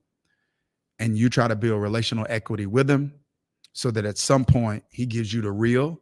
And once you get the real, you can actually deal with that issue instead of dealing with the fruit of it. Man, Mahogany, thank you so much for that question. That was a beautiful question. Mahogany, look like you at work. And also, yeah, I went ahead. No, I went ahead Okay. and removed her off there. But yes, no, she is at work. Look, first of all, the initiates, they're like, I'm gonna get this game regardless. Anywhere. I'm on the clock and I'm about to Anywhere. get this game because this young man needs some help. And I'm gonna be honest, I've done that too. Like that is how we think, especially as men, even coaching men, we could definitely make that mistake because we can be very militant in how we approach things. So if we see something wrong, correct. Yeah. If we see something wrong, discipline. Yeah. If we see something wrong, address, instead of, peeling back the layers and actually identifying what that is. And trust me, I have made mistakes in that way many times. So that's excellent feedback. You can actually repel that person from you if you go about it the wrong way. You can do that, or they'll just stop doing it in front of you. Yes. It's just like, I want you to stop doing it. I don't want you to just stop doing it in front of me. So, yeah. So the approach that you take has a lot to do with that. It's like, do you want to fuss? Do you want to fuss and get your frustration off, or do you want to help it? Because now to him, this environment is no longer safe. It's no longer safe. Yeah. Yeah. So I'm gonna put on the front. Now I would imagine there's a lot of ladies that's looking to help the sons, the nephews, the cousins, and things like that, because it's dope that she called. I'm not saying that he don't have an uncle that would have called in, but she's a woman calling in. How can a woman, get her son, nephew, cousin, male cousin involved with some other strong men? Like what kind of, is it like just groups that she can point him at? Like, how can she incorporate another strong man into his life that he can start modeling his life after? Yeah. So obviously low hanging fruit is family, but for some people, it's not possible. It's not there. Next low hanging fruit for me is sports. Coaches, football teams, basketball teams, etc. So getting a kid in sports isn't always about that kid playing sports. Sometimes it's about getting him in relationship with other men Yes. who can be to him what he needs. So things like that are like, I think super important. Church, obviously, right one, obviously. But those are places that I would say like sports are huge. Churches are huge. And then there are all sorts of, I mean, unfortunately, it's not a lot of these anymore, but they used to have used to be like, there were so many different programs that used to exist, and Big Brother programs and mentorship programs. Like there were things that just existed to address some of this stuff in the community. It seems like those things are becoming more few and far between, but trying to find something like that, I think mentoring groups or programs in that community would also be an avenue I would tell people to explore. I like sports too, especially, I mean, even at 19, he can get involved in some kind of sport, some kind of flag football team, some kind of intramural team, something. Some rec league. Yes, it's still opportunity. And boy, let me tell you, when I tell you it is popping back here backstage, it is popping backstage. Ron put the right link back here, and it's absolutely going crazy today. I did good today. So let me tell you, we're going to bring somebody else up here. We actually got Christina. I'm about to bring you to the stage. Stay ready. All right, Christina, welcome to the stage. Please give me your name, your location, and your question. Hello, my name is Christina, and I'm in Virginia Beach. And my question is, if you are starting a business, should you focus on starting your business? Hold on. Should you date? Or should you put that off until you get your business, build it up? That's a great question. And the answer is, to me, it depends. Interesting. Right? Because some people say, wait, don't date, go all in on the business and build that up. Yeah. I'm going to say that depends on whether or not you can build it by yourself. Sometimes a person you date brings to the table some skill sets, some perspective, and some resources you don't have that can actually help you build it. So what I would say is, generally speaking, you want to go all in on building it. And this is why, so especially for a woman. And I know we say this a lot for men, but especially for a woman, because if you go all in on building it, and let's say it's successful, now the financial variable is taken out of the equation when it comes to your choosing who you want to date. Now, if money is like, if him having money is a prerequisite for you, it's just because you want him to have money, not you have to have somebody that has money. So now you can choose somebody because you want them, not because you need them. So I would encourage you to, because that's what I don't have a daughter. That's 100% what I would tell my daughter. Got you. All right. Now, here's the flip side of that. The flip side is what I said earlier, and that is there may be somebody that comes along in the process of you building that actually helps you build. And when I say helps you build, that's not always directly being involved with the business. That might just be something that they bring to you and that they add to you that helps you be a more focused, a more optimistic, a more faith-filled version of yourself, and you're able to accomplish more. So I just think you need the discernment to see, is this person company in this season, or are they an asset to what I'm actually trying to do? And if they're company, you can wait on that. You can spin the block. If it's an asset, then I think you need to be open. I like that. I actually read a book some time ago, Radical Candor by Kim Scott. I love that book. Excellent book. And she, just for context, she was a high level executive with like Apple, Google, big time in the business world. Now the book has really nothing to do with relationships. It's really business and how to transparently communicate to your team. But she did mention that the transparency goes beyond the business. It also goes to you and your personal mindset. And she talks about how she was in a place where she knew she wanted to start a family. But what she had to do was sacrifice the business growth so she can have this exponential growth in her family. And she talks about you making the decision, because you can build the family and you could have the business going, but you got to make a conscious decision for which one you're going to invest in to have exponential growth. So she said it hurt her professionally, but she said, I really wanted this family. So I'll focus on having, I think it was 2 kids she had, writing the best-selling book, Radical Candor, which I'm speaking about now. And she said she had to take a step back, but she knew that if she took the time to build the family, she was going to always come back to that opportunity to then invest in the business. And I think that's what a lot of people think. I think sometimes even the most creative of us, even the most ambitious of us, we can still get stuck with having a scarcity mindset. And we think, man, we got this really big opportunity. I don't want to leave this behind but I still also want to do this. But the actuality or the reality of the situation is that if you've done excellent and you've been habitually excellent, where you've created these multiple opportunities, then that's not going to stop just because you decide to put the business down for family right now. Yeah. Right. Once you get that popping and you have accepted that you're going to have exponential growth in one and just coasting and linear growth in the other, you can always chill here once you get to where you want and then go back to the next one. So just keep that in mind, that you can do both. Yeah. Right. But you have to make a conscious decision and be transparent with yourself, which one you're going to aim for exponential growth in and which one you're going to be comfortable and just let cruise in the meantime. Hey, Christina, that was a really great question. Okay. Thank you so much for coming up here and asking. All right. Let me tell you, it's interesting because that actually is something we don't talk about much. Because, the thing about it is we are raising young ladies on a regular basis, and young ladies are tasked with the decision to have to invest in different directions. And especially depending on what she wants to build, it might pull her further away, whether, due to building a business or professionally, away from investing at all and finding that soulmate. And I don't hear us much talk about that. And what most of the ladies actually say, what typically happens is their parents usually are saying, go get that degree. Don't focus on these boys. Focus on getting this. Focus on this. And as soon as she graduate and get the job, they're like, where the babies? So she usually gets super confused because she's like, yo, y'all been telling me don't deal with these boys for so long. Focus on this. Focus on this. And as soon as I get it, it's like, where the babies at? Yeah. And I think that's why what I said earlier is so important to me, at least, and that is that discernment.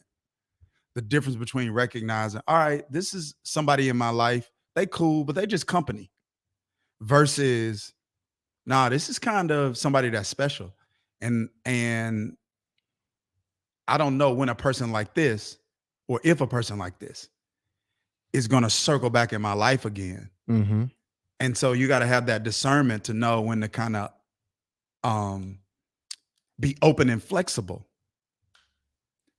to whenever that person chooses to come into your life. Because it's like, I met my wife in college. You know what I'm saying? That's dope. Yeah. So so we college sweethearts. So if she would have, or I would have waited, if she would have waited, I would have waited, we could have went in 2 completely different directions. Right. But I knew she just wasn't company. And she knew I just wasn't company. Right. Does that make sense? Like I knew that there was a real and genuine interest here.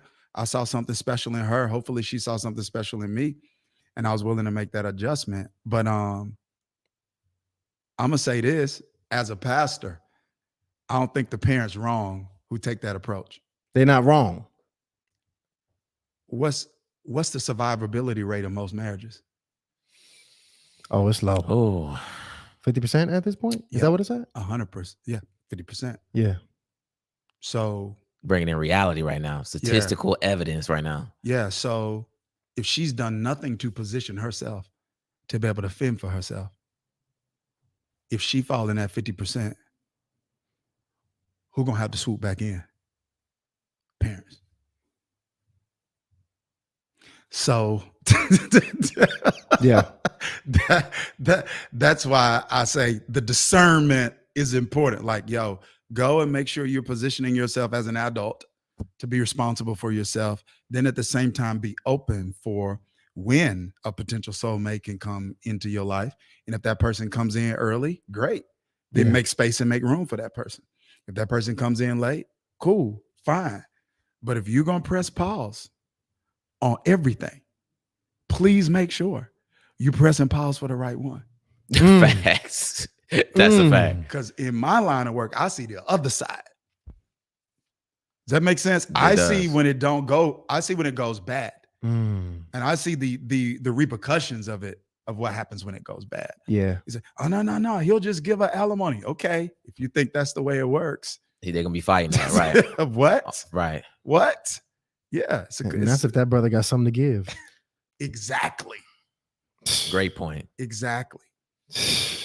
Well, speaking of that, the good news is I actually got a brother that want to come up here and talk to us We today. need that. So we got need a that. brother. This is what I want y'all to do, though. Make sure y'all are not too far from your microphone so the sound is good when we bring y'all up here. Yes. Make sure you're not far from your microphones when we bring you up here so the sound can be nice and crisp, guys, or as crisp as it could possibly be.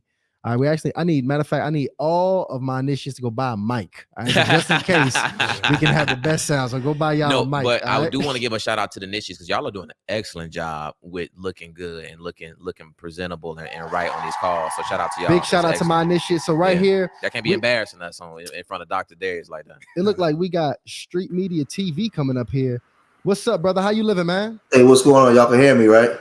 Oh yeah, we loud and clear. We can hear you nice, loud and clear, brother. I like these kind of conversations because for like the last 10 years I've been online talking about this kind of stuff. And it's hard to really find in Black sectors like these kind of conversations. I'm 48. I've been married 20 years. Wow. Congratulations. Yeah, and I always talk about married in the climate, in the Black community where being married is actually hard because they don't, it's not promoted. I want to ask the pastor, I want to ask him a real question. How long you been married, brother? 23 years. 23 years. I've been married 20 years. I'm going to ask you the question, but I'm asking you this question for the audience. How long was you married when you finally learned how to be married?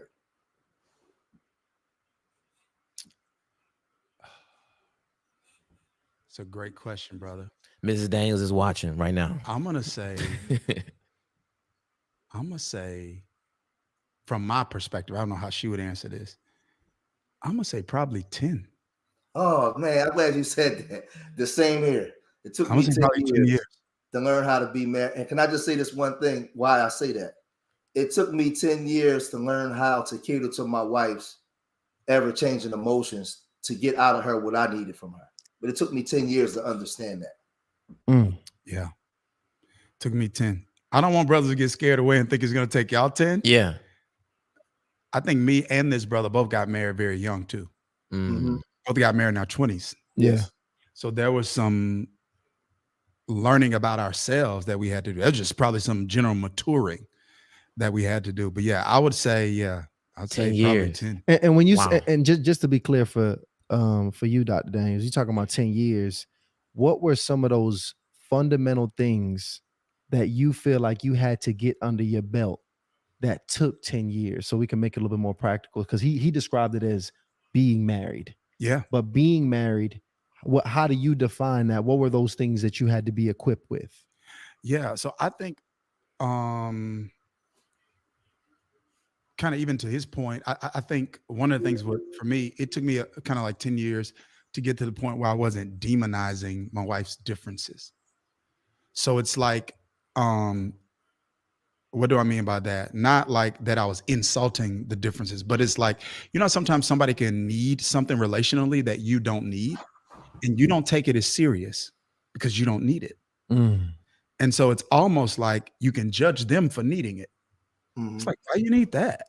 You know what I mean? It's like, you need affection. You know? Right. Why you need so much sex? 100%. Yeah. So it was like, took me like 10 years to wrap my head around, like, okay, the way you feel about intimacy, Dharius, what that does for you, this does that for her. She's not you. So that's an example of, that's one area where I feel like it kind of took me at 10 years to kind of accept that, not judge that, and be willing to go all in on learning how to give her that in a way that wasn't like, allegedly.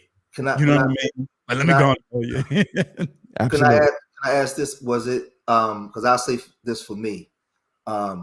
It took me. I had to learn how to hear her voice or her needs outside of my own ego. 100%. Wow. Yes. Because when they express some of their needs, you hear, I'm not meeting it. Right. You know what I mean? Does that make sense? It sounds like inadequacy. Yeah. Yes. Yes. It's like, I need some affection. You hear, I ain't affectionate. They say, I want to be wanted. You hear, I'm failing at making you feel wanted. What? You see what I'm saying? Yeah. Like a bad grade. Yeah. 100%. Yeah. And so, that's I've never heard it put that way. That's an amazing way to put it, though. Wow. Yo, first of all, and what's your name, brother, by the way? George Macon, Street Media TV. Yo, George Macon, thank you so much for coming up here. Amazing questions, brother. Street Media and Initiate. Shout out to you, man. Yo, listen, absolutely, bro. Thank you so much for being. I see you consistently in the chat. Thank you for being up here. Please don't make this the last time you come up here and chat with us, okay, brother? Yeah, we need more conversations like this. Can I just say one thing? I'm gonna go. Just one thing. Yeah, what's up, brother? I would just say most of us come into marriages, the men and the women, not knowing how to be married. So a lot of us learn how to, in the Black community, we learn how to be married while being married. So she had to learn how to be married to me and cater to my needs too. It went both ways. But I heard my pastor say, I died to my own ego. And when I started to listen more, I got more out of her. She began to change. So it only took one of us. And our marriage for the last 10 years has been great. So I say it that way. Man, much love to you, brother. Facts. Much love, man. Shout out to the wise brothers calling in. Hey. Been married for 20 plus years. That's amazing. Y'all see the kind of initiates we got up in here. You see the brothers that we got. Only the strong man. Only the strong man. He was so strong, he didn't even come up here and follow the rules of what you're supposed to do when you come on here, all right? Yeah, we need to get one of them chairs here. He got one of them Lamborghini chairs. We need to get something like that. I'm like, man, shooting content. Yeah, no doubt. Facts, man. And that was actually beautifully said. Most of us actually figure out how to be married while we in marriage. Yeah. And it's so crazy, man, for me and Ryan, because we was talking about this a few months ago. We was like, man, the conversations that we have right now, because me and Ryan are not married yet. Right. We like, brothers usually only figure this out at the level and the depths we figuring it out. The brothers usually when they're already in turmoil, right? If then, I'm saying in my experience, they rarely figure it out. At all. Rarely figured out at all. Yeah. And if so, yeah, it's turmoil. It's crisis. Yeah. Now we want to lean in and figure out how to be a better husband. Yeah. Wait. How do you do this communication thing? Oh. Hey, I already know you see it. I already know when they come to you, it's. I'm gonna tell y'all. I'm gonna give y'all this. See, you come on this podcast. You just give it all. Absolutely. This is something that I train. So inside my Made Men program, it's kind of the only space that I don't even know if I should say this publicly, but it's the only space that I've kind of shared this, because this is what happens, right? In my line of work, I have a perspective. Me and counselors have a perspective on the reality of relationships that very few people have. Because when it go good, we see it. And when it all go bad, we see it. So one of the things I'm like super on men about, this might shake up the chat a little bit.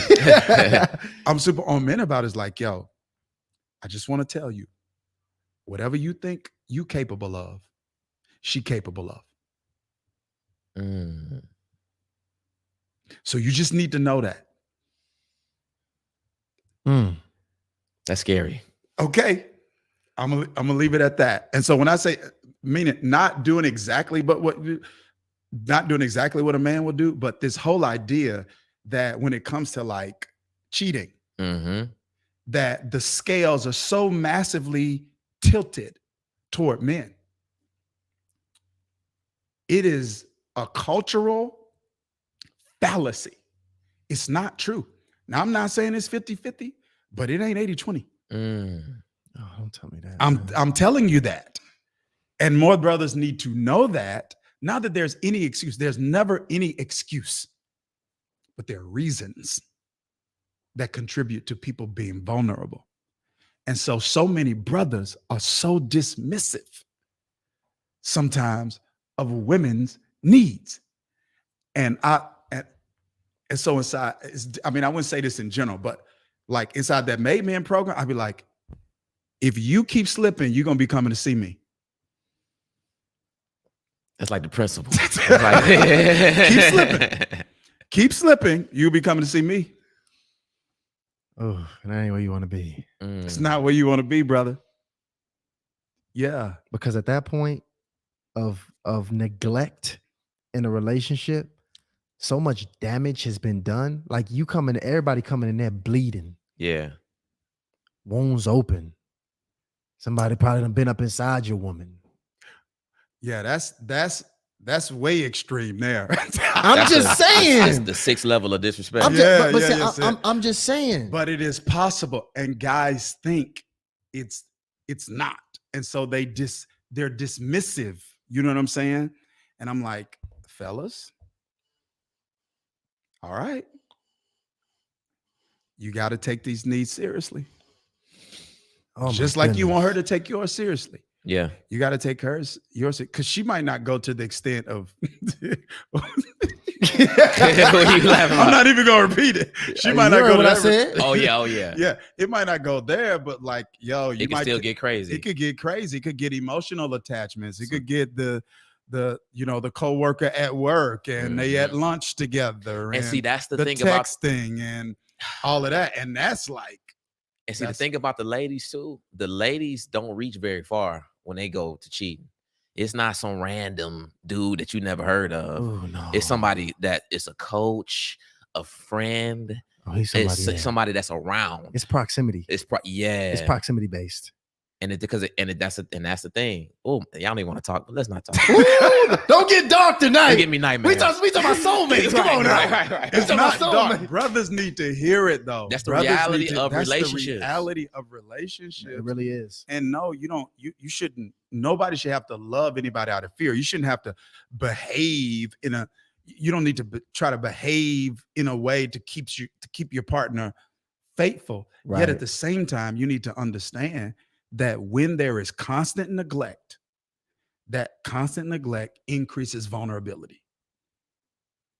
That is just a fact. And anybody under the right/wrong set of circumstances is capable of doing what they would normally do. What they said they'll never do. Listen to the pastor, because this my job.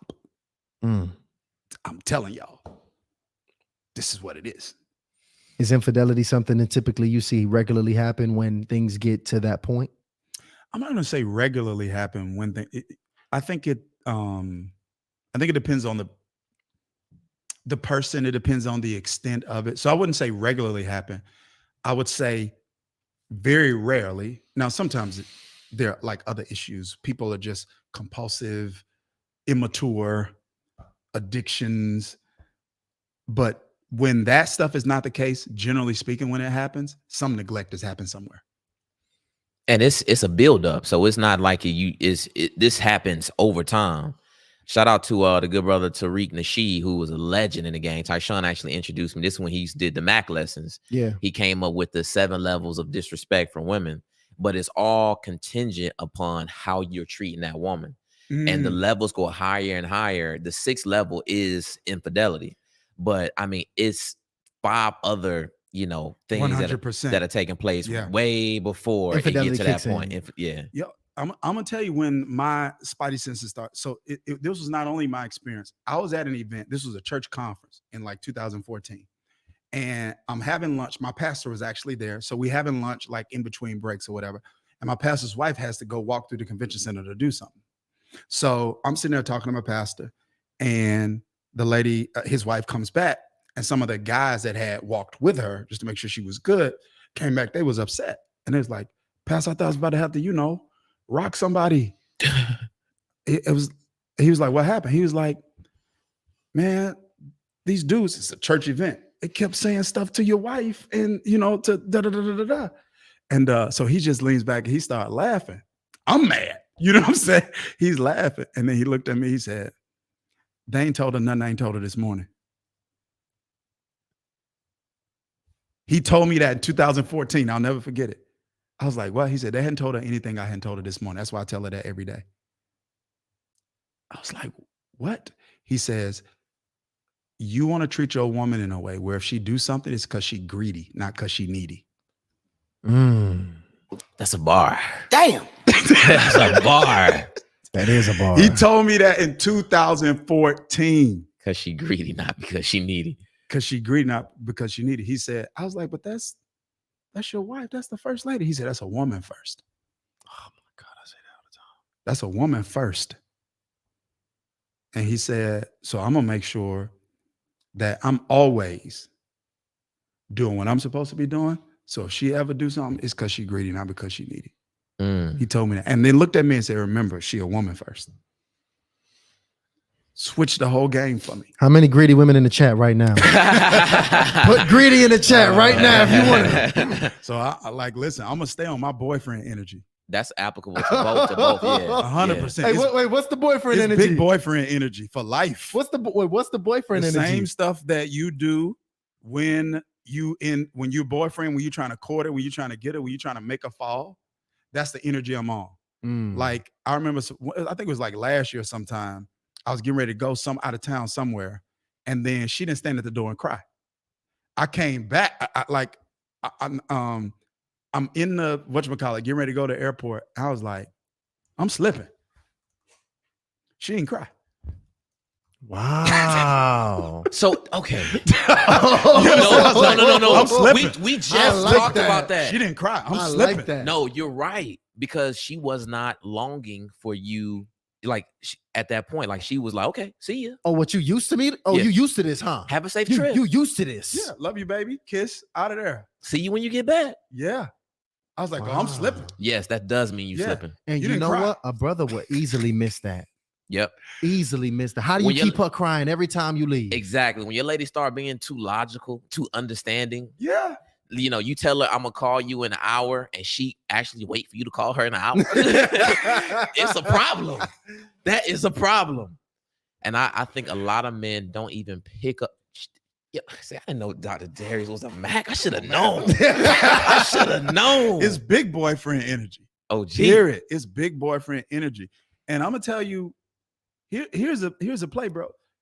It's if you got 12 different women that barely know you falling, I ain't even really impressed with that. They don't know you. If you've been with her 20-something years and she cry when you leave, you on something iconic, bro. That's fast. Yo, pass me my hoodie, man. That's super. Yeah. Change hoodies, bro. Yeah. Right. Yeah. That's the flex. Because the high is gone. The high's gone. She know everything about you. She's seen you at your worst. And it's like, what's after 20-something years? She's sober and crying. What? That's the flex. So yeah, that's what I stay on big boyfriend energy. Like, yes, cry. Yeah.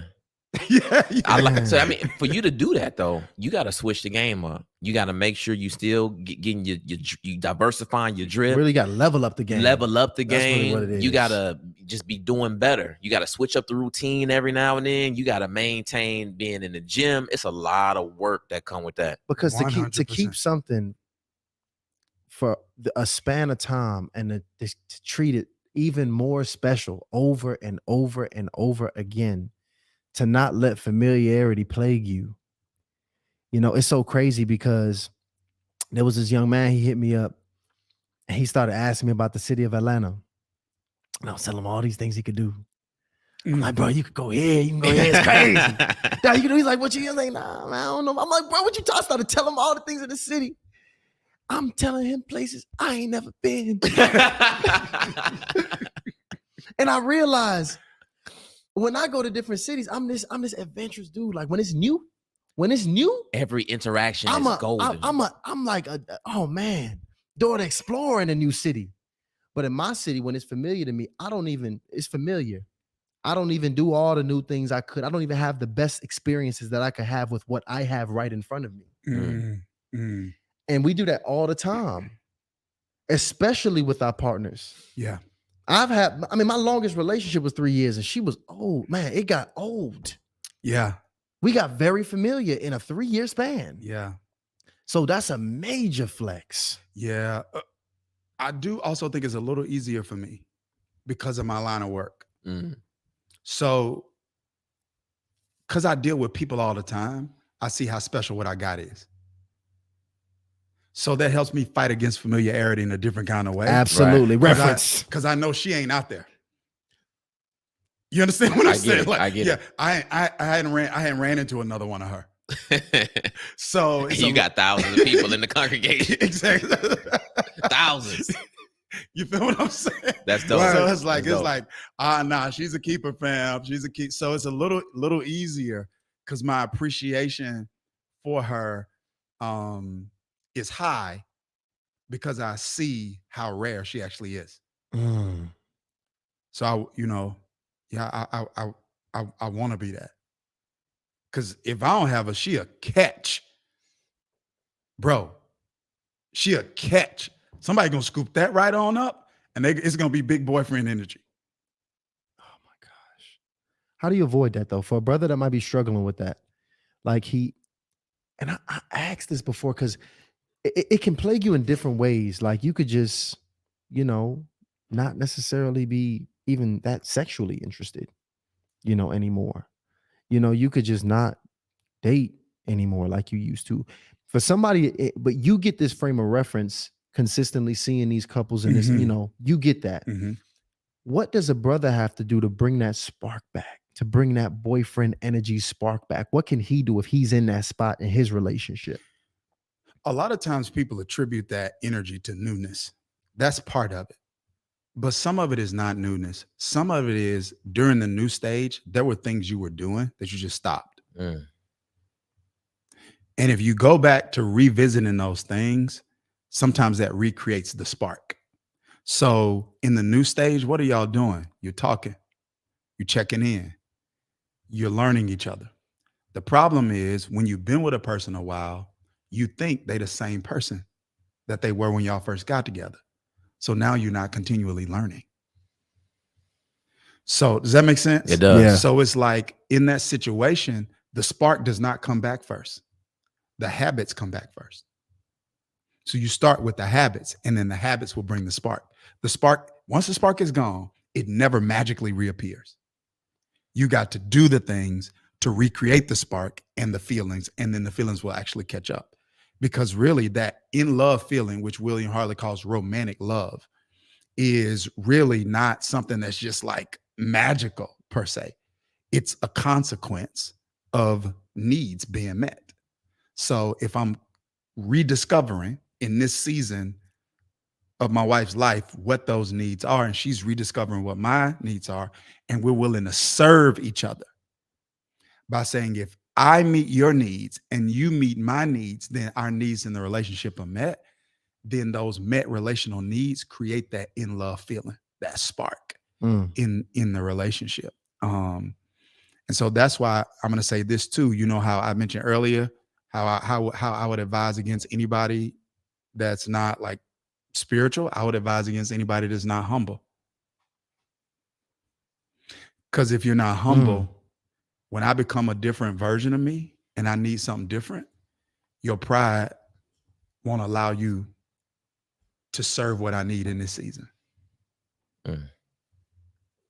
Shout out to you too, because you well read. You dropping that books. You was on Radical Candor with that Willard Hartley. That's His Needs, Her Needs. His Needs, Her Needs, which we recommend. That's a tremendous book. Did a whole episode on that joint. Yeah. Amazing book. Yeah. Man, here's what I'm gonna do. I'm gonna take one more. For the initiation hotline tonight. Get those super chats in, because listen, we just can't be having celebrities on here and y'all gonna think they're gonna spend all night with us. Absolutely. We got a finite amount of time with Pastor Dharius Daniels. So please send over those super chats and get y'all questions in. Like I said, we got a master and he is at work tonight. He is addressing the initiates, giving us what we need. So please send over those super chats and take this last one. Who you got in there? So it looks like I'm actually going to take this young lady here, Jalayla. I'm going to go ahead and take Jalayla here. Jalayla is an initiate. And yes, Jalayla's an initiate, and she was actually waving here saying me. That's yes, dope. I saw you. What's up, Jalayla? What's poppin'? I'm doing good. Yeah, my name is Jalea. I'm 20 years old. Okay, there you go. And that's what I was gonna ask. The age, give me your age and location. You 20 years old. And I'm in Virginia. And it really resonated with me when you're talking about like college sweethearts and everything, because I've been dating a guy for 2 years, since my freshman year of college. And I just wanted to ask, because for me, he's like my best friend and we do everything together. But I don't know for sure if I really want to continue more so. I still love him, but I don't know for sure if love is what I have. And I would just want to know, like, how do I know the difference? And kind of like, how did you know who you had was who you wanted for the rest of your life? Because I know he's ready for marriage, but I don't know about for myself. Wait, he's ready for. Wait, Wow. he told you. How old is he? Oh, he's 21. He's 21, Like and he told you he's ready for marriage. Wow. Yeah. These brothers are different. Well, no, that's the old way, right? Young. Yeah, but we in 2023. We ain't no old way. This 2023. That's true. But go ahead, please. Wait, can I just say I'm shocked that we got a 20-year-old watching. First the of all, program. Jalela, I'm so proud of you for being 20 years. Incredible. Do you know what 20-year-olds are watching at 9:50 p.m. at night? And you're here on a school night watching man. Jalela, you are going to be very special. But I'm gonna go Thank ahead you. and let my man talk here. Yeah, so the marriage thing is a different conversation. I think yeah, that's a different conversation. But as it relates to your first question, it's like really simple. I think I went through that a little bit with my wife when I was in college. It was really simple for me. It was when I didn't know if I was in love like that. It was really simple. And that is, was I okay with her not being with me and being with somebody else? And the answer to that was no. So that's how I knew that even if I didn't have the euphoria at that particular moment, I had a bond and a connection with her that was much deeper and stronger than like those fragile euphoric feelings. I imagined the rest of my life without her, and how did I think I would feel, and her spending the rest of her life with somebody else. And I was like, nah, that's not it. And so for me, that's an exercise I would encourage you to engage in. I don't feel like anybody should succumb to the pressure to get married before you're ready.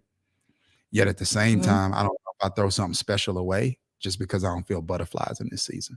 Because you're not always going to have those. Now I do have to add my own little part too in this question, because I really want to know, what do you think is age appropriate for marriage? Nowadays, obviously there's some exceptions. Generally speaking, nowadays, because I have a son, right, that's 21. I would probably want him to be between 30 and 35. 30 and 35. Now, is that the same for men? I'm not saying that for her. Is that the same for men and women? Or do you put more pressure on men to do a little bit more time? Yes, I put a little. Yeah. So sweet spot for him. I'm like, if you're around 35, that would be sweet for you. Her probably around 30. Okay. Interesting. And is that's because of age and children and things of that particular nature? Yes. Nowadays, it's there are a lot of reasons for that. I won't go into all of that, but like, yeah. Nowadays, it's things are a little bit different, and I think people probably need a little bit more space to mature, grow, find themselves, establish a career, those kinds of things. So it takes people a little bit longer to get their footing now. Oh yeah, and you know what I'm saying? I know exactly what you mean. Listen, 20. Yeah, 21 marriage. I don't know about and that see, one. And here's a big thing too with culture. I think that's I don't know. We don't talk about. I don't think we have talked about how this may have affected us in this way. But I think now, with us having access to social media and media in general, and us seeing the world through this lens, I think that has taken our grass is greener complex to the next level. Yeah. 100%. Like there's us thinking we're missing out on something or we can't access something that we're looking at all day long has given us this innate ability to want to explore more than ever before. So much so that if you have something great, we literally might not even be able to be present in it and experience it at its fullest because we're so concerned with exploring this thing we feel like we need to see. And I do think that it is this level of exploration and adventure that just as a culture, we just have to some degree, almost figure out is not really there to now come to see that this is really what is greater. Because, and even in that's my personal testimony now, Ryan talking about last night, I did tell him that, like, yo, actually, you know what, with a lady, I will be greater, actually. Right. I'm 30 years old. Like, you know what? You know, one of them women, so you know that actually would make me greater. Need one of those. I'm 30. Yeah. I wasn't saying this at 20. Yeah. That's why, yo, I'm not putting this on you, but the fact that you even on here, you might be one of them exceptions because your brain is wired in a way to even have interest to be here right now. You're in a very different space and you are extremely special. And that's go ahead. Oh, and so because that's something that I also have problems with as well, as because I have a harder time creating connections with people because I tend to be a lot farther than everyone else in my age range. So it's kind of like I have a hard time really building connections. So I feel like too, he's the only one, like my only friend and the only person I was able to build a connection with to this extent. And so it's a hard thing for me to be able to really tell, like, is he the one for me, or is it just that he's the first person I can really create a deep connection with? Now, I don't know the answer to that. That's a great observation. She is introspective. Yeah, that is a very, very insightful observation. I will say this, though. Only friends can keep vows. So the marital vows can only be kept by friends. Better or worse, friends do that. Rich or poor, friends do that. Sickness, health, friends do that. So that friendship component is a very foundational component of a marriage. Now, you need more than that, but that's not just something I would just dismiss. But yeah, I'm very confident she's gonna figure it out. Yeah. And just make sure that, because I know that your guy's expressing that he's verbally expressing that he's ready for marriage, but I'm sure Dr. Daniels would agree. It's a lot of checks that he's gonna have to check off to make sure he's actually ready for marriage. He don't even know what he's saying he's ready for, to be honest. Right. Because guess what? He ain't no Harley initiated watching with you. Right. Red flag. No, music. Let me tell you this though. I want you to send us an email at info@harleyinitiated.com. If you have any questions, send us an email. You officially my little sister now. So I'm going to make sure we take care of you. Any questions you got, I want to make sure you do this thing right. All right? Thank you. I appreciate it. I love y'all content. Love you too. And it's for you. Yeah. But this is something my coach used to tell me at a young age for sports, but I think it applies here. He used to say, do it right, do it light, do it wrong, do it long. All right? I love it. So let me tell you something. I love it. I want you to do it right so you can do it light. But much love. And just stay tuned in, Jaleel, okay? Almost 8. Okay, so thank you. We appreciate you. Almost 1,800 people in the chat, by the way. And we got a few more minutes, right? Yes, sir. Just a few. We got a couple of super chats. Yes, We're gonna hang in there. And guys, I wanted to tell y'all this too, which blew me away. We taking a look at our analytics, right? Just taking a look at who's watching us, making sure we want to take care of them. And we saw that only 75% of our listeners are US based. Wow. You got a strong international. Crazy. Yeah. Guys, this is insane. We talk about the UK, Canada, South Africa, Jamaica, Kenya, Trinidad and Tobago, Nigeria, Bahamas, Australia, Netherlands, Germany, Barbados, Ghana. Guys, we blowing up. We going international. So I want you, and I saw that we had Marlene. She said, listening from London. I want you to drop your city and country in the chat right now. Give us an idea of where you are listening from. And I want to go ahead and get this super chat going. You cool with that, Ty? Let's do it. We about to hit a record tonight. We about to hit 2,000 people in the chat. We've never done that. I don't know what you're killing. Listen, no, we did this. We did the 2. Remember, we did the 3. We just did 3. It was 3. Yeah, with TG. I thought oh my gosh, that was 3. Yes, but this is a 1,000 behind. No, 2 is a lot. Oh my God. 2 is a lot. Great. But go ahead. Shout out to TW. Shout out to Lisa Buck and Bianca McMillan, all for sending super chats or joining the Initiate family. Shout out to Kathy Wood. Shout out to Kathy, man. I love Kathy. She says, how should I respond to meeting men I date who say, you don't need a man, you already got everything? Is this regular, Kathy? Are they saying that is crazy? I don't even know if you should respond to those kind of men. I would agree with that.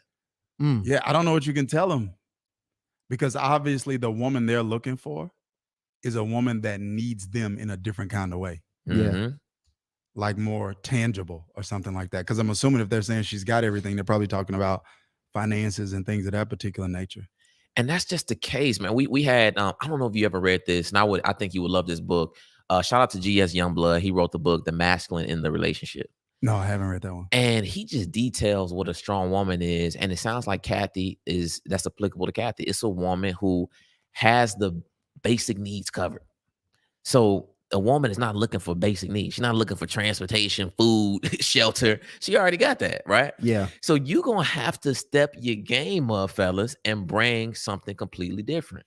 That basic needs don't make her cry anyway, bro. Exactly. That what you bring should make her cry when you leave. And that has nothing to do with basic needs. A car doesn't do that.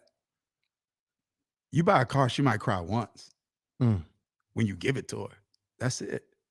So I think men need to see that you have more to bring to a woman than just meeting. I think that's when the old school players used to say, it ain't on you. It's in you. It ain't on you. It's in you. That's a fact. That's really what it is. Is you really being that guy on the inside, where your material items is not what draws or keeps that pull of your woman to you.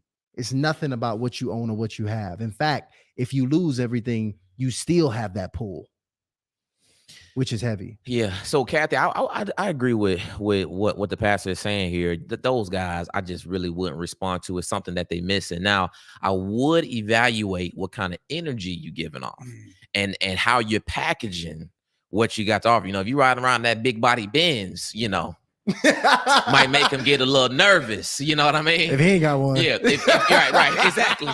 If you asking him to pull up to the 5-bedroom, 3.5 bath crib, you know, and you the only one living in it, that might make him a little worried. If he ain't got one. Right. Exactly. And then also, especially for our women that are highly accomplished, it's this level of emotion that they don't give off. And a lot of times it takes a lot of time. And when you're in that dating process, those first 1 to 5 dates, if you're not giving him that high level of interest, that longing that you want, you know, because some of these women have become so accustomed to thinking so logically, and they begin to think that's better than how they used to think. You know, when I wasn't like this, you know, I was all emotionally all over the place, and you know, I was driving myself crazy thinking about these men. But it's like, that's actually what men like. Don't get me wrong. We get frustrated by it, right? It's annoying at times, but you heard what Dr. Dharius says. He said, want you to cry when you leave. That's what we want. No, baby, please don't. Yes. And sometimes the women that have done so well for themselves, they have sheltered that level of emotion so much, whether it's trust issues or protection, that they're not quite comfortable with showing that, and they convince themselves that men are interested in that. Yeah, you know, he told me he was going to be gone for a week, so you know, I just waited till he came back. No, we want that level of emotion, and the reason is not because we want you to be tormented by emotion, but it's because that same emotion that drives us nuts and that can take our day from great to horrible, and we can't even work thinking about you, is that same level of emotional when harnessed correctly can take a drowning man and give him life. So you have to be able to express this level of emotion and trust, not all over the place when it's initial dating, but at least show that you're capable of it. And that's the thing. And I think when a man sees that a woman has these things and she's communicating and thinking really logical, and she's not really giving him that letting him know that she has that ability to trust and be open emotionally, then all of a sudden he's going to be a little turned off, and he's may revert to, you know, you got everything. What you need me for? Yeah. You know, so I do think do a double take on those men, of course, but also maybe take a look at the energy that you're presenting out there to see if you are truly open for a masculine man to come in and be receptive of some leadership. Good game. Good game. Good game. Let's get the super chats going. Do we have any more? Yeah, we got another one. Shout out. I got lost in this one real quick. Hold on.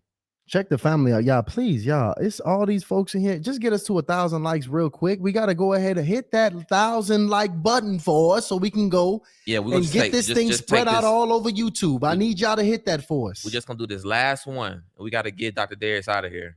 Let's see what we got. I'm going to be honest. I lost it. Oh, man. Yeah. The chat went too crazy. It's not on here. Listen, this is what I need y'all to do because it does do that. You know, we're going to always take care of you. Shout out to Montressa Franklin, who sent over the super chat, by the way. So, Montressa, all you got to do is send us something at info@harley initiated. We're going to make sure we take care of you on the absolute next episode. And listen, man, I appreciate all of y'all. Y'all did a great job today on the initiation hotline. If y'all liking them video calls that we doing in here, make sure you drop a thumbs up in the chat for me. Let me know that you like it. And unfortunately, I know y'all want to be. We still got a few more people backstage. We're gonna close this thing out. Yes, that's the end of the initiation hotline today. But and I know when. And don't forget, if I think I only missed one super chat. So if I miss your super chat, email us at info@harley-initiated. We will absolutely make sure we take great care of you. I want you to do this real quick before we get up out of here. Go, Dr. Dharius Daniels, if you can please give the people that's probably looking for some encouragement, or probably maybe have lost some hope that they'll be able to find a soulmate. Give them some words, man. Just give the people some closing words before we go ahead and send them about their way and to enjoy their night. Yeah, well, the words that I would have to give, I know are probably words that people have heard already, and that is, that there are certain things that you and I don't have control over. I have control over the person I become. I don't have control over when my person comes. So what I would say to anybody that's watching is to do your part to become the person that the person you're looking for is looking for. And I believe at the right time, in the right way, God will cause your path to cross. And you may feel like you're behind schedule now. Mm-hmm. But when that connection takes place, then at that time, you'll know this was actually the right time. I'm so grateful that there are certain things that didn't happen for me when I thought I was ready for them to happen. Mm. And that's my encouragement to you, man. Listen, that's the encouragement. And listen, man, shout out to my guests that bring us. We on the roll right here. We on the roll. Let me go get mine real quick. Go ahead. Hey, start on them real quick. Yeah, look. And tell them about this brand, by the way, that your son has went ahead and started. Yeah, man. It's just really this whole idea about wearing something that means something. We just got tired of wearing stuff with other men's name on it. Yeah. Yeah. You start thinking, you know what I mean? Right. And so it's this whole idea of like, yo, no, let's wear something that means something. Let's live a life that's iconic, legendary, which is legendary and unforgettable, man. And so he's designed this brand, and I'm wearing it because I believe in it, not just because it's my son. And he's a dope designer. He's put some dope stuff together. Well, look, first off, if we guarantee to wear so just let him know if he wants some models and he want to get 100, get thousands of views. Right. We good. And I'm gonna be honest. We support our people. So honestly, we might have it on next episode. I got on TG brand right now. Right now. And I want to let you know, look, we love our initiatives too, man. For anybody that wants to also, you got a clothing brand, we want to find any way to support you. If we could just even wear it here for my members, y'all. All right. Look in our description. Is it in our about where we put our address, our postal address? Yeah, we put our email and postal address, everything in the about on the YouTube channel page. So you can always send us anything. We'll do our best to rock it. I'm a large, Ryan's a medium. Send your joints. We'll rock it in the episode. And we go about, that's just one way that we can support you guys. But man, thank you so much for this. Man. Big shout out to your son, man. 21 years old, putting together a clothing. I love that, man. In full support. Shout out to you. And tell them, although we are appreciative, the initiatives, man, they They might be more on the greedy side, the needy side, but right, because they in the chat. Because this is why I say this. Because one of them want an opportunity to get one of these sweatshirts, and two, they like I heard seen a comment. What we about to wrap up right now? They accustomed to 3 to 4 hours. That's a fact. But I told them this different. This Dr. Dharius Daniels. Okay, these two is really full. Right. Listen, he charged a lot of money for 2 hours, y'all. So we blessed for these two. It took 8 months to get these two. So y'all better take this and say thank you, Dr. Dharius Daniels. Man, it's been great, brother. No, absolutely, you, man. We love you, man. This we is appreciate you. We love you. We love everything that you do. And absolutely, I'm full support of everything that's going down. If y'all looking for a church home here in Atlanta, Change Church, look it up. It's truly becoming a destination of Atlanta, even if it's not already. Absolutely. It is an absolute destination. Absolutely. So again, for those people there, you got an option here. And as y'all already know, wait, before I let y'all know, you guys, listen, this Friday, special show. This Friday coming up. We've never done this before. We're doing a special live this Friday with Dr. Spirit. And this Friday is completely for you guys. We're going to be doing call-ins, pretty much that entire episode just for you guys. We've never done it. And we're doing that in replace of the episode next Wednesday because we won't be live next Wednesday. We're going to let y'all be with y'all families, but we're going to do it with Dr. Spirit this Friday. 90% of that show is going to be questions facilitated by the audience. I mean, live on camera. She's bringing her team. She says, I specifically want to address your audience, your initiates, whatever questions they have, I'm there. Yeah, so no clubbing on this upcoming Friday, all right? Yeah. Y'all gonna be with Hardly Initiate this upcoming Friday. Get some which healing. We love that. And guess what? Y'all already know Hardly Initiated. We are out.